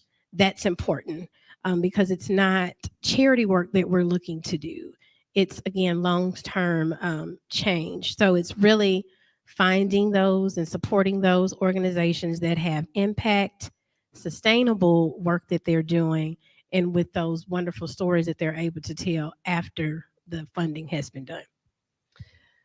The last several years, we've been focused on a program that we built out called Beyond the Classroom, which was focused on working with organizations that are working with kids when they're not in school. We have had the benefit in Memphis to have a lot of national and public dollars come through our school system. I keep pointing at Shantae like she's responsible for the school system, but she used to be on the school board. So, we realized there was a gap in supporting the organizations that were working with kids the other 8 hours a day when they were in school. And we find that to be just as important. We're certainly engaged in what the school system does, but we know that the kids leave every day and they are working with other folks. And how are we helping those guys be as strong as possible at their work? We are trying to implement at the Community Foundation what we call trust-based philanthropy. And so in terms of the funder-fundee relationship, my biggest part of that is we certainly want to know the impact, but we also want to know what you learned, because if I know what you learned, then I can help the 4 other organizations that might be doing that work get better at what they do, which is very important. And then also, that trust going both ways. Sometimes we make grants and they don't work, and that happens. And sometimes you think a program is going to work and it gets out there and something happens like, a global pandemic, and it doesn't work. So having having a conversation with us, coming to us sooner rather than later and say, hey, can we figure out a new way to do this is always an okay situation. No one's ever going to tear that down or turn that down. So building that trust, I think, is really important, and assuming that the trust goes both ways. Well, for something as specific as STEM, I think as a funder, it's important for us to understand like what's the long game and what your strategic relationships look like. Because once kids go through your program and they're certified, do you have the breadth and scope of like relationships to then move into our, matriculation into a job that then provides, a beyond a living wage, but, thinking about all the ways that we want to make sure from start to finish who owns the outcome for our individuals that we're serving. Besides the numbers, which is really how you're measuring impact, I think it's really, for us as the Women's Foundation, we've always been a big proponent of the individual stories of the people who have been changed by the programs we're serving. So we'd love to see those great big numbers of, yes, X amount of people went through this program, or X amount, this is the completion rate, but also how their lives have been changed as a result of going through this program. That's always been that, being able to have those stories and really share those stories, because for not only us as a foundation, how do we then help create a bigger pool of people who are interested in funding your program or supporting your program? How can we make some of those strategic alliances so that we're leveraging not only the dollars that we're able to put into your program, but who are we connecting with that has the same, strategies in this alignment to have the most successful programs? So to wrap things up, I'd like for each of you to just leave everyone with a nugget on ways that our fundraisers, grant writers, how we can be more innovative with finding funders and connecting with funders and building those relationships that I spoke about. One of the things I think that immediately comes to mind when it comes to STEM education is we are also employers. Bank of America, we have our foundation, but we have our 8 lines of business. We have, 200,000 employees, and we have really become a technological company that's wrapped around in the fact that we are a bank. Think about everything that you're doing. It's on a phone. It's on your laptop. We have Erica, which is our version of Siri. A lot of that is tech. So when you're thinking about how to become more creative, see where your mission aligns to those that have a need in their funding. So when I think about the work that we are supporting with CodeCrew, for those that are graduating those programs, that is an opportunity to fuel the pipeline back to Bank of America or back to whatever organization is hiring and looking for that tech need for their company. So it's ultimately, we've used the word a lot today, relationship. It's also fueling a partnership, building this 2 ways. So when you're sitting down and having a discussion and telling your story, giving those testimonials, also look at ways to say, how can we build not only relationship, but partnership, that once I have a student that has completed my program, let's talk about what those opportunities are where they're able to come and work for you. And these are the types of discussions that are not ordinarily happening. There are a lot of gaps in workforce right now. And because those that are focused on STEM education know where this talent is, you can directly align it back to employers that are looking for that talent. So again, it's building the partnerships that'll help also increase the funding, because now the employer's like, oh, you have the secret sauce. You're like the HR before the HR. Yes, I'm going to fund you. And it builds a great partnership for workforce talent pipeline. I feel like I would be derelict if I didn't say that if you don't know your local community foundation, get to know your local community foundation. There are 700 community foundations across the country. There's one nearby if there's not one in your city. And it is a good place to start having this conversation and building relationships, because not only do they maybe have some funding of their own, but they also know what their donors are interested in. And we have folks who come to us and say, I talk about this. I'm interested in jobs. And I'm like, okay, well, jobs is not a thing. Let's dig down into what that means that you're interested in jobs. And then we get down into the bit and it's like, oh no, you're interested in CodeCrew. That's what you're interested in. Let us help you introduce you to those folks. And so it's, you know, as Trivia was just saying, it's the relationships are very important. The connections are important, but I would encourage you to pick up the phone and call somebody. Someone calls you these days, you actually tend to listen to them because no one actually picks up the phone and like wants to have a phone conversation with you. But like pick up the phone, call them, email them. Don't think that you aren't in a place to reach out to somebody who is a funder, because a lot of the times the folks that walk through our door, we may not have a connection with. And when they walk out their door, we're figuring out how to help them get funded. Ditto to everything they said. I think it's sometimes aligning yourself. It may be with most likely an unlikely partner. So for each of you who are really very focused in STEM education, I'm making some assumptions about the audience. I think these are opportunities where you could also pitch to people that you wouldn't normally pitch to, like your Chamber of Commerce, like your Bank of America, because that may not have been what you saw as a likely partner for what you're doing as a part of your work. I'd also be remiss if I didn't say that there are women's foundations all across this country. And if you're particularly interested in ways that you're helping move the economic mobility of women and girls, a women's foundation is a great place to start. And thinking about, their statewide women's foundations. We have a large affinity network called the Women's Funding Network, where we really support things like Black Girls Code, and a variation of that all across the country. So I would suggest that there could be some alignment with partners who you wouldn't necessarily think are likely partners, but you're innovators, right? So be innovative in the ways that you're thinking about people who could be aligned with what you're interested in, as well as those that may be funding in one or small part or large parts, things that are happening within your school districts across your country as well. Many of your school districts are probably getting funding from organizations like a Bank of America, and those people are oftentimes looking for how they can make smaller investments that they can see as larger impacts. The school system is a very bureaucratic system, right? But your organization could be one that they could see a longer term impact with. Ladies, thank you so much for joining us today. I hope you all took away some great fundraising and grant writing nuggets today for your next grant or ask that you are making. Have a great rest of the summit.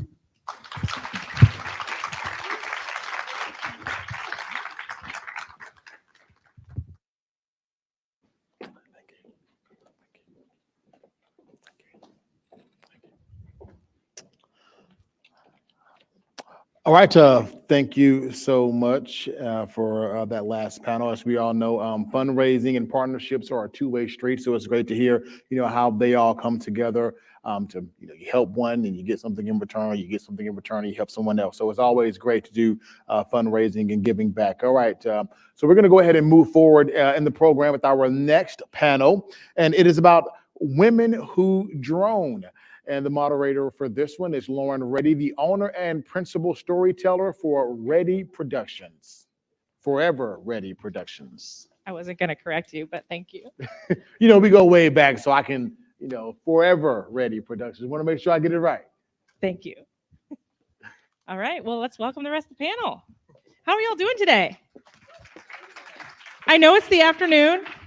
I know some of you are maybe reaching like the lunch is digesting, you're a little tired. So we're gonna do an icebreaker where you pretend like you're a drone. I'm just kidding. Thank you so much to CSforALL for having us here today. I'm excited about this panel because women who drone, for those of you who don't know, women make up less than 7% of drone pilots. And today we're going to talk about maybe perhaps why, but also why we should be inspiring young women to consider this as both a hobby and a career. And instead of me trying to tell you all the accolades of all the folks on the panel, I'm going to let them first introduce themselves, and then we'll dive in with some questions. Go ahead. Good afternoon, everyone. My name is Jade Clark. I am the Director of Talent Development for Ag Launch. Ag Launch is a Memphis-based nonprofit, ag tech nonprofit, and we are connecting farmers all across the country to ag tech innovations. My name is Lori Farrell, and I've been a professional musician, songwriter, singer for a very long time. And the last 5 years, I've been out of Memphis working with disasters and catastrophe work under FEMA and the Department of Transportation. Perfect. Yes, good afternoon. My name is Kelly Day, and I'm the owner of Kelly Day Portraits here in Memphis. I'm a photographer and videographer, specializing in photographing men and women as portraits, family portraits. I do weddings, a lot of sporting events, and so the drone has been an amazing asset to add to the collection. Awesome. Are there any drone pilots in the audience? Certified drone pilots? Are there any women in the audience? No. Wow, we need to fix that. A year from now, it'll be different, I hope. Well, let me first start with asking those of you who are certified pilots, let's talk about the test. Personally, I have test anxiety. It took me 2 years to get the nerve to take the test. What led you to taking the test, and what barriers do you think that creates for getting other women to become certified pilots? So for me, it was during COVID, being a photographer that photographs people, and when you can't be around people or they have to have a mask on, it made it really difficult. So I had always had an interest in drones, but that's when I decided, since it was going to be a slow season, I might as well get certified and go ahead and take the test. I've never been a good test taker, so it was a little bit intimidating at first, but there's an app that you can get, and I just studied the practice questions, and that was it. I just went and took it, and yeah. And it was scary, but it was wasn't a lot that bad. less bad than I thought as well. I mean, what about you? What was your experience? Well, for me, I've been working Hurricane Ida in New Orleans, and I came back with a problem talking. I had lost my voice, and I had been a professional singer for a very long time. And so at this point, while I'm waiting to have surgery, I thought, well, I love to fly the drone. I wonder what it would take to get my license. I'm going to be down. I'm not going to be able to talk after surgery. And so at that point, I thought the job I had done in New Orleans, I'm actually inspecting homes that are tarped with blue tarps, and which is kind of dangerous. And the older you get, the more you don't want to climb on that roof. And I thought, well, while I'm down and I can't sing and I can't do this and that, I'm going to study the test. So I just hunkered down and spent about 3 months just daily, just really going over it. And I took a course online so you can study at your own pace.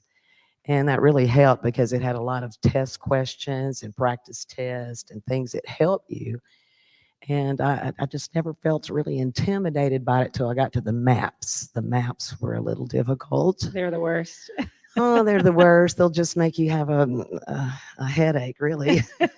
They're hard to read. You can't zoom in on them. They're like photocopied from years ago. It's just very odd that we're taking a test about technology using a piece of paper and a photocopied map. But nonetheless, it's important. And I think that's the other side of this, which is why I want to bring you into this part of the conversation as well.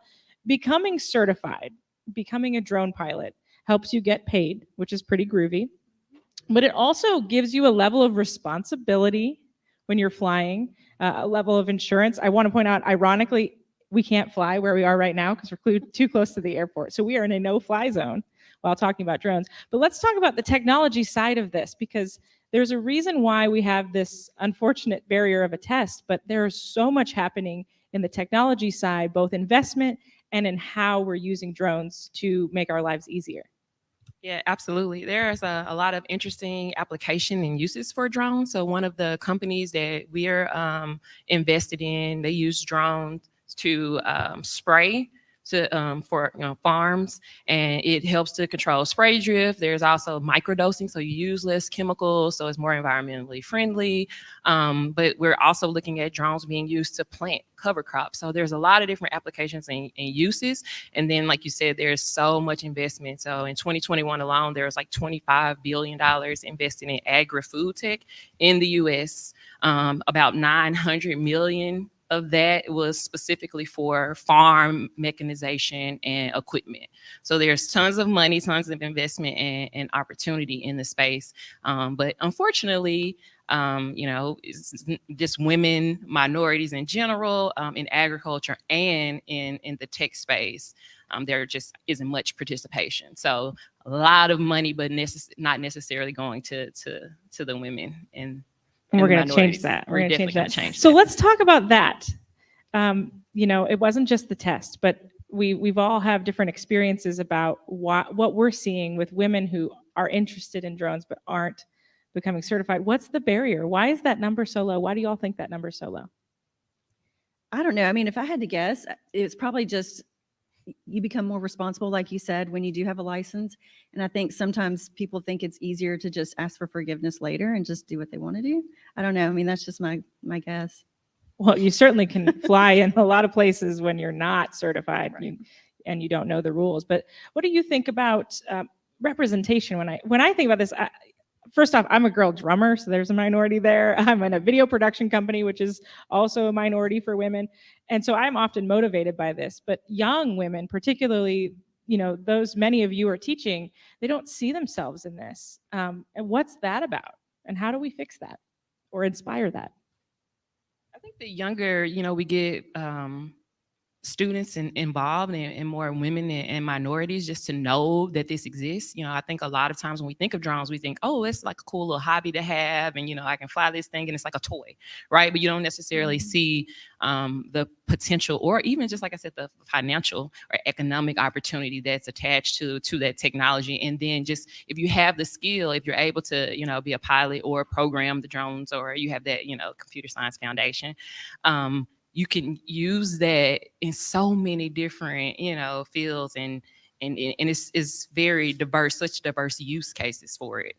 So you can kind of find your niche, if you want to be a photographer, you can use it for that. If you want to get more involved in, agriculture or how to reduce, water or chemicals and, you have a climate more friendly approach. I think technology makes that so much more simple, but we're not thinking. I think when we think about agriculture, especially, it's like it's very antiquated. Nobody's using drones and robots, but that's the future, right? And that's where agriculture is this day and age. And I think we just need to know and be more aware of the opportunity and what's happening in this space and having that visibility. I think that's important to get it out there and then also have more folks that look like us are talking about our experiences and opportunities so they're not intimidated when we show up in these places that are heavily, male, white male dominated and driven.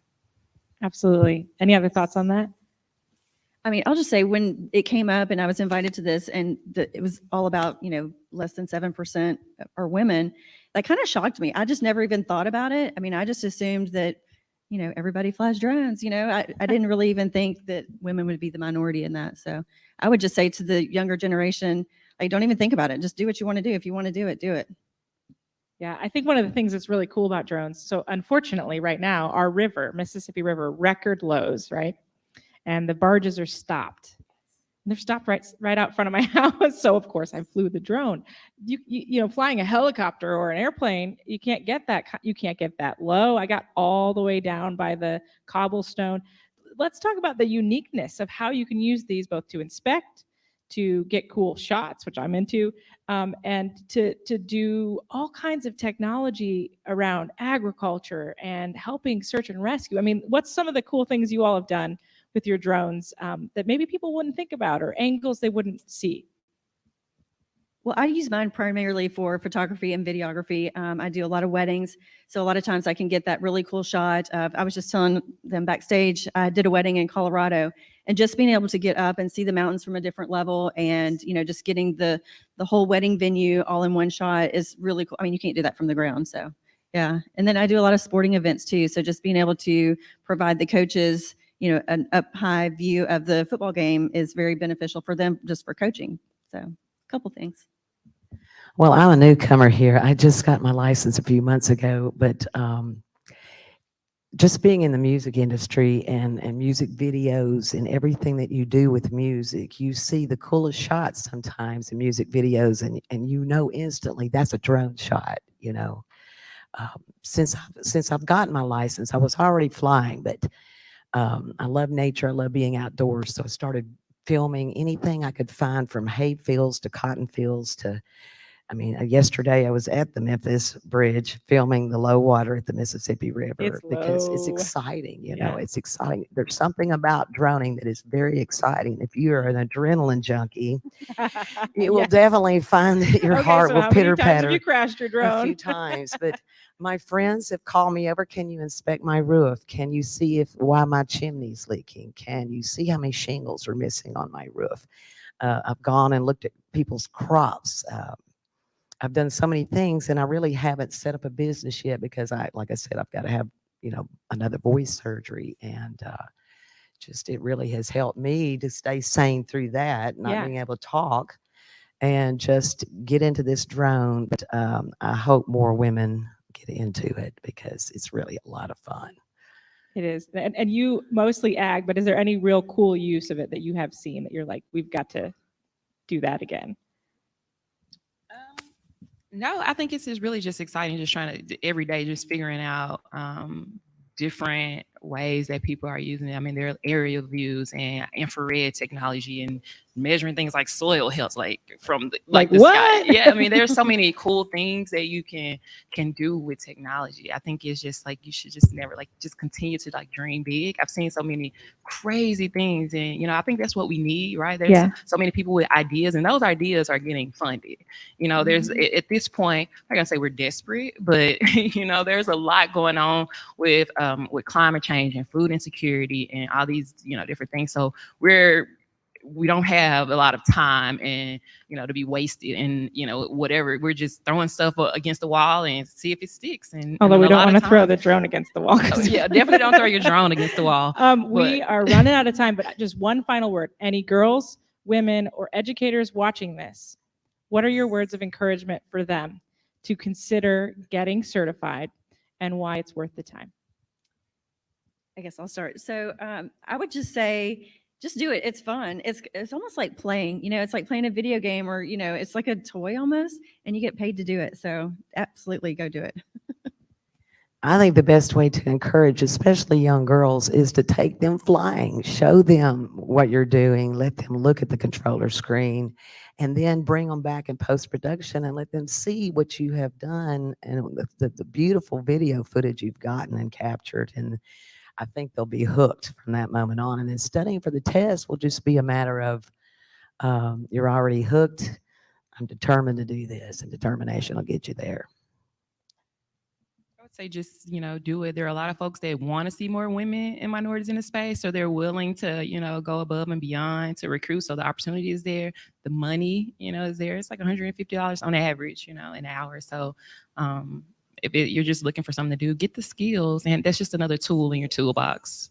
I love it. Who's starting a drone education program now after this panel? Yay!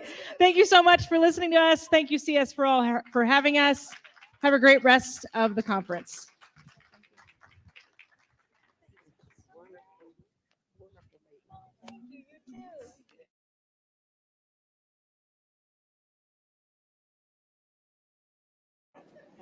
Thanks.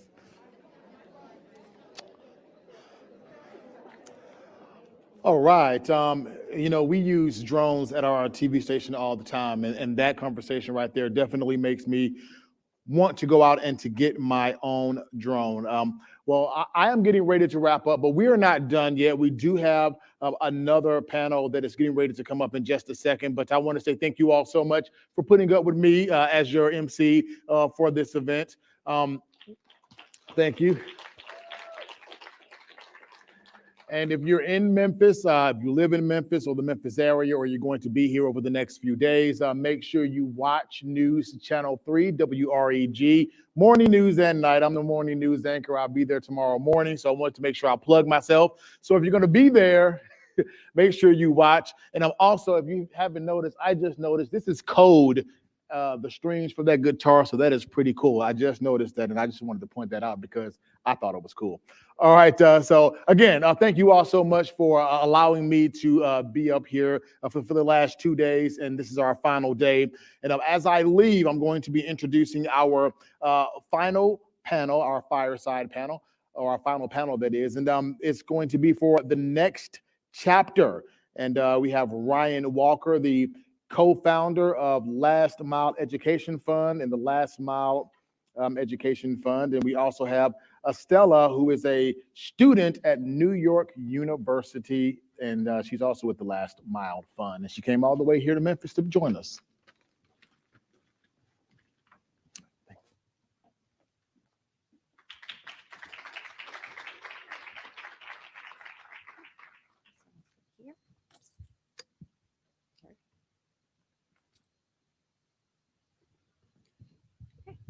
Hello? Oh, there we go. Hi. So yes, my name is Ryan Walker, and I am one of the co-founders of the Last Mile Education Fund, along with Dr. Sarah Lee and Ruth Farmer, who you may have heard of previously. And I'm here with Estella today, and I'll let her introduce herself. Hello, everyone. My name is Estella. I am currently a senior at NYU studying computer science, and I am a Last Mile grantee. So we're here today to share a little bit of background about the Last Mile Education Fund and why it is so important. And so I'll start with a little bit about myself. I'm from Ocean Springs, Mississippi. It's a pretty small town right on the coast, about an hour or so east of New Orleans. And when I was growing up, I had a lot of interest in technology, but I didn't really have any resources or anything to help me nurture that interest. I grew up from a low-income family. Nobody had attended college or completed high school. And so any of the opportunities for me to nurture that interest were maybe like 4.5 hours away in Atlanta, and there was no way for me to get there. Nobody could bring me there. On top of that, my school did not have any computer science education at any level, elementary or middle school or high school, until way later. So for myself, when I had this interest, I had to kind of go out and find ways to nurture that. And so I ended up renting some books from the library to try to teach myself how to code. I was inspired by MySpace, which is ancient now, I guess. So inspired by MySpace to try to like code my page. So that's one way I got started. And I would go onto eBay and like buy like broken cell phones and try to fix those at home. One way just to kind of learn about, you know, the hardware behind it, and another way to try to make some extra money to go to the movies or so. But again, as far as my school is concerned, nothing really available there. The best case I had was we had a programming class my junior and half of senior year, and it was technically run by a volunteer who would come in. There were 4 students in there, and that lasted maybe 9 weeks, if that, and then that was promptly dropped. So it was really up to me, and it was really hard to try to, you know, break into that field, not knowing like what's all really out there because of that lack of education. And Estella, if you don't mind, do you want to share about your experience? Of course. So I first got introduced to the concept of computer science in high school because we had an AP CS course, but I didn't find out about it until my junior or senior year. And at that time, it was already too late for me to even sign up for the course. And then I went into college not really knowing what I wanted to do. And I am a first generation low income student. So even making it there, that was like my goal. Now I'm here, what do I do now? And so I was lost for a couple of times, and I switched my major multiple times. And I remember first getting introduced to like the idea of tech and programming. So I took my first intro to computer programming course, and I personally struggled. And I struggled a lot with like imposter syndrome because I didn't see people who looked like me in these classrooms. And it was really difficult for me because a lot of students came with some resources already, having coded in like middle school or high school, and they were like, oh, this is so easy. And I'd be in the classroom like, this is really hard. I can never major in this. I'm now a senior majoring in computer science. And thank you. And something that I'm really big on now is sharing my resources and everything that I learn about with my high school and middle school. So I'm really happy to be here and be introduced to all of the programs, all of the organizations that everyone here is sharing with us and connecting, because I'm looking to connect my school, my environment with these resources. And so because I did change my major multiple times, I struggled with essentially the money, because it is very expensive, obviously, to live in New York and then also to study in New York and just college in general. And so in order for me to graduate on time, I needed to have the funds to take the courses necessary for me to complete this major. And that's pretty much where I got introduced to Last Mile through a mentor at Microsoft. And she was like, check this out. And I applied, and then I got connected with the founders of Last Mile, and they helped me essentially get on track to graduate on time. That's a great story. And so at Last Mile, we have what we are considering last mile moments. And so that is when you're on that last leg and you're almost there and you've almost got your degree. And then there's that one obstacle that pops up that could almost ruin it all. And so for myself, it was my junior year, and I had completed an internship. And I finished that internship and I got a return offer to come back for my senior year. And like, this is a big deal, right? Because you complete the internship, you get the return offer. And then if I do it my senior year, I'll get the return offer to come in full time. And that would be life-changing for me. So I'm like super excited about it. And so the internship comes with a relocation stipend, but that relocation stipend comes in on your first paycheck. And so for me, it was, I needed to find a way to get from Mississippi to Charlotte, North Carolina, all by myself, and also find a place to stay for a month in a like mid-sized city by myself, with the salary of working at Chick-fil-A. So I tried, but when I started looking at the prices, the flights were like $300 or $400. There was no way I was going to do that. There's no train service for me to get on from Mississippi. And I definitely was not having any success trying to find somebody to let me live with them for a month for free, on the basis that I'll pay them back whenever I get paid. So I actually gave up. I had started applying for like hotel summer jobs in my hometown, and I had written the letter to the recruiter to let her know that like I appreciated it and I was really excited, but I just couldn't afford to get there to do the internship. So, oh well. And so Ruth and Sarah stepped in and were like, absolutely not. And so Ruth was able to help me, find a way to Charlotte, get me flown out there.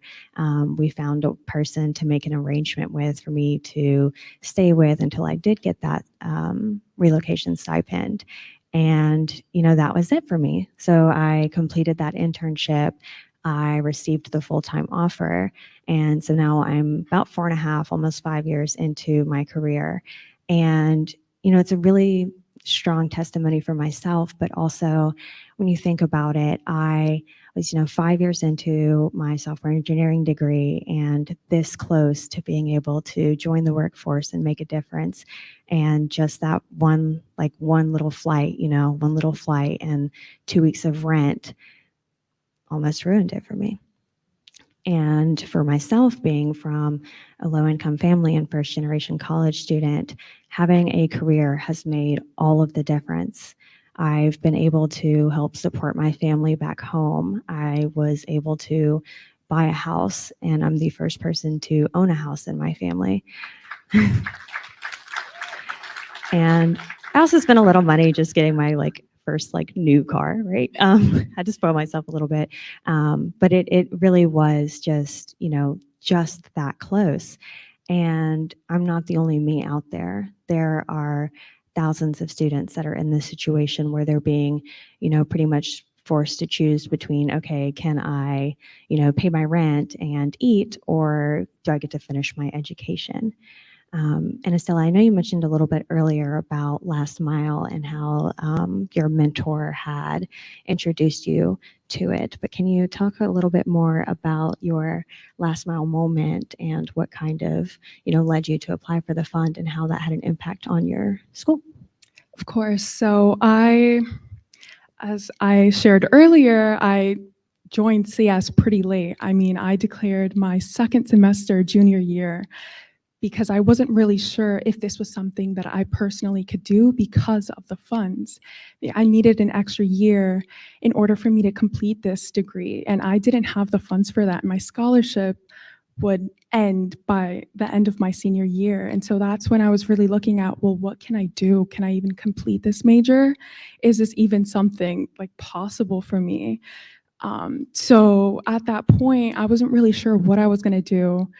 And I had a mentor send me this resource, and I'm looking at it. It's called Last Mile, and I'm like, wow, like this seems amazing. But again, I'm struggling with the imposter syndrome, and I'm like, is this something for me? Like, am I included? Like, what is going on? And of course I was.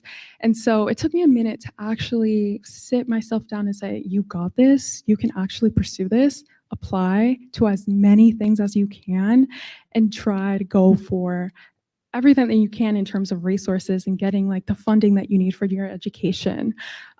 So after I applied, I heard back really quickly, and I'm like, wow, this is amazing. I could actually do this.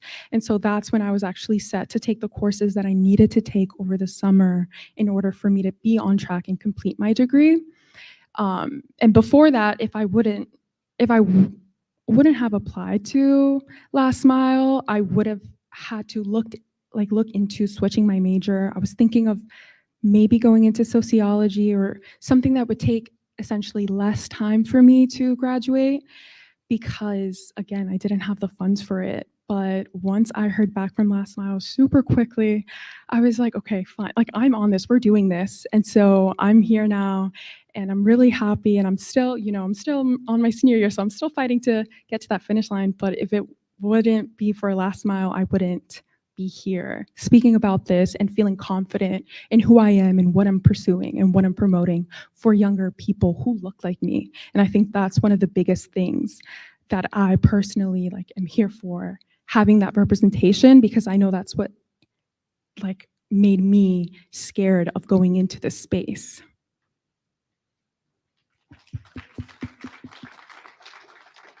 And that really is what is so important. And so Last Mile is disrupting the traditional scholarship model.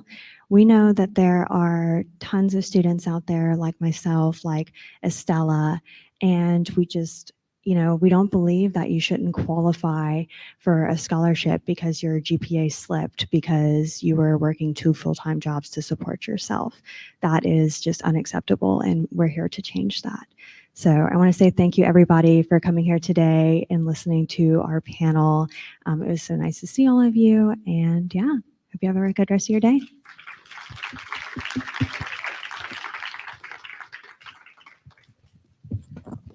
Thank you. Thank you both. And, one more way we're thinking about assets when it comes to computer science education. So I'm the last thing standing between you and the great city of Memphis, along with my team and partners.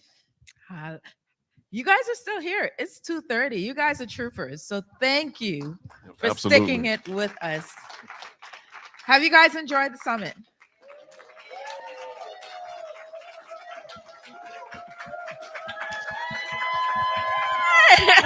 All right. Awesome. Well, we are at the end of an amazing 3 days with this community building systems coming together. I hope that you guys took the charge that I asked you to do this week, connected with the teacher, connected with each other, created new relationships, because it takes community to make this work, move this work forward.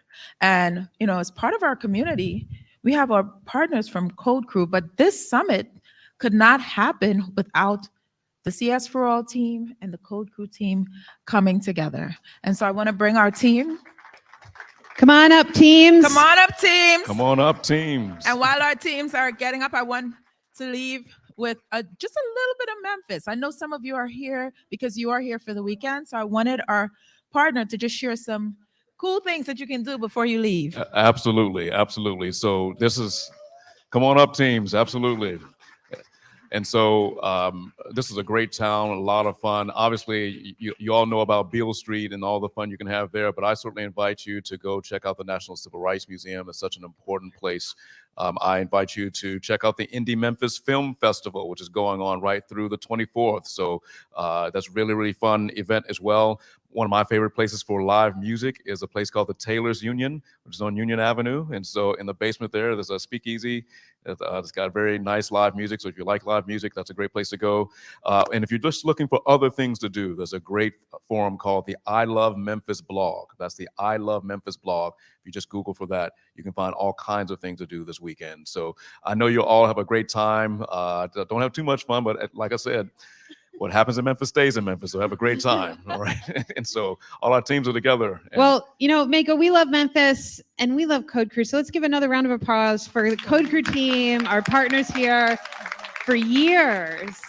And I think you really are truly changing the game, not only for youth in Memphis, not only for schools in the Memphis area, but for the whole state of Tennessee with your work with the state and the leadership team. So we're just so proud to be here to represent your amazing city and bring a little love from CS4All. And just in case, like you happen to notice, the CS4All team is growing and has grown. So let's give a huge round of applause to the whole CS4All team, the CodeCrew team. It was an all hands on deck week. We couldn't have put this amazing event together without them. And especially for Cammie and our team, I have a surprise for you. Oh my goodness, the fear in her eyes. I have a surprise for you because Cammie, together with Nadia and Christina, have really anchored this week for us. Christina running the registration desk, making sure that registrations were going, pulling in membership. Nadia, run of show, everything behind the scenes, pulling in the media for the great coverage we had last night on Fox 13.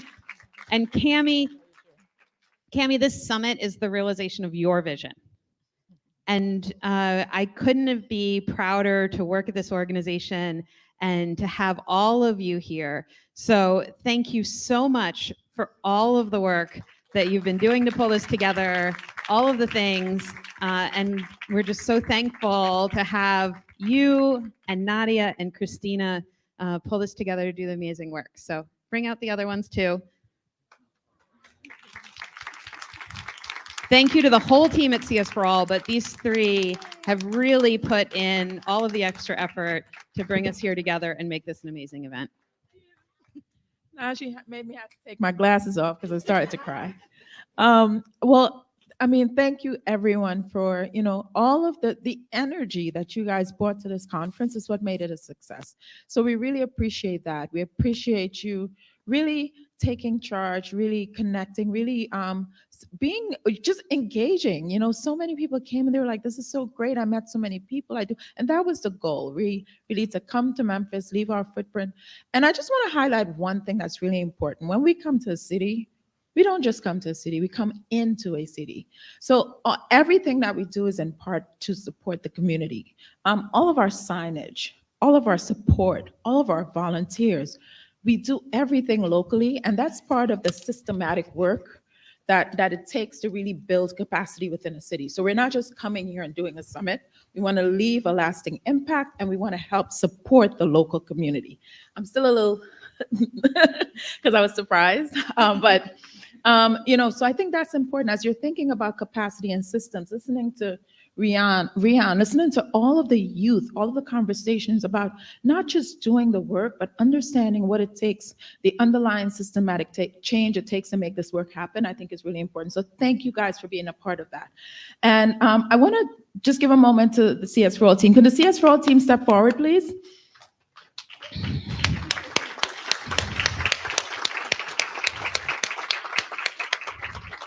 We have the best team.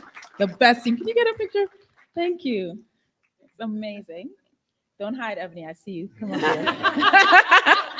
All right, and then you got it? All right, 1 second. We have our photographer doing his thing over there.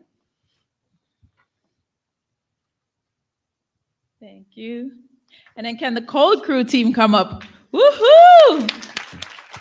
And let me just say publicly how thankful I am to have such an amazing team. We are to have such an amazing team that just put in the work, that committed themselves from the earliest days. And you know, I am so thankful to each and every one of you, and words cannot express how grateful I am that you believe in this movement of greater opportunity for the young people we serve in Memphis. And so I just am so thankful for all of you. I just want to say that publicly, what you already know in my heart. So thank you all so much.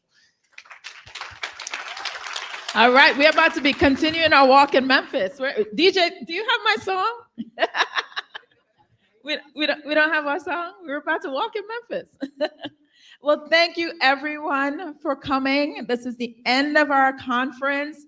Enjoy everything that Memphis has to offer. It is Friday in Memphis, so go have fun, enjoy, and thank you again. Thank you. In the middle of the pouring rain, WC Handy, won't you look down over me? Yeah, I got a first class ticket, but I'm as blue as a boy can be. Then I'm walking in Memphis, just walking with my feet 10 feet off a beam. Walking in Memphis, but do I really feel the way I feel? Saw the ghost of Elvis on Union Avenue, followed him up to the gates of Graceland, and I watched him walk right through.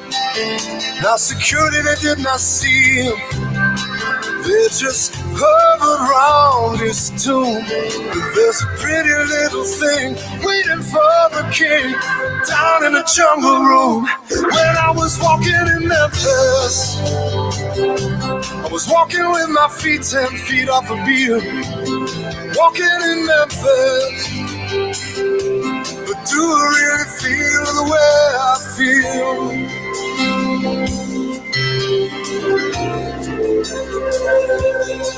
They've got catfish on the table, they've got gospel in the air. Reverend Green, be glad to see you when you haven't got a prayer. Boy, you got a prayer in Memphis.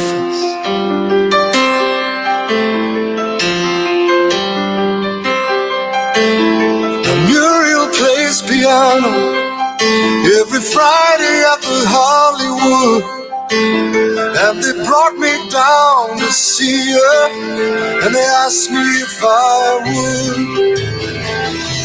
do a little number. And I sang with all my might. She said, tell me, are you a Christian child? And I said, ma'am, I am tonight. Walking in Memphis, was walking with my feet 10 feet off a beam. Walking in Memphis, but do I really feel the way I feel? Walking in Memphis, I was walking with my feet 10 feet off a beam. Walking in Memphis, but do I really feel the way I feel?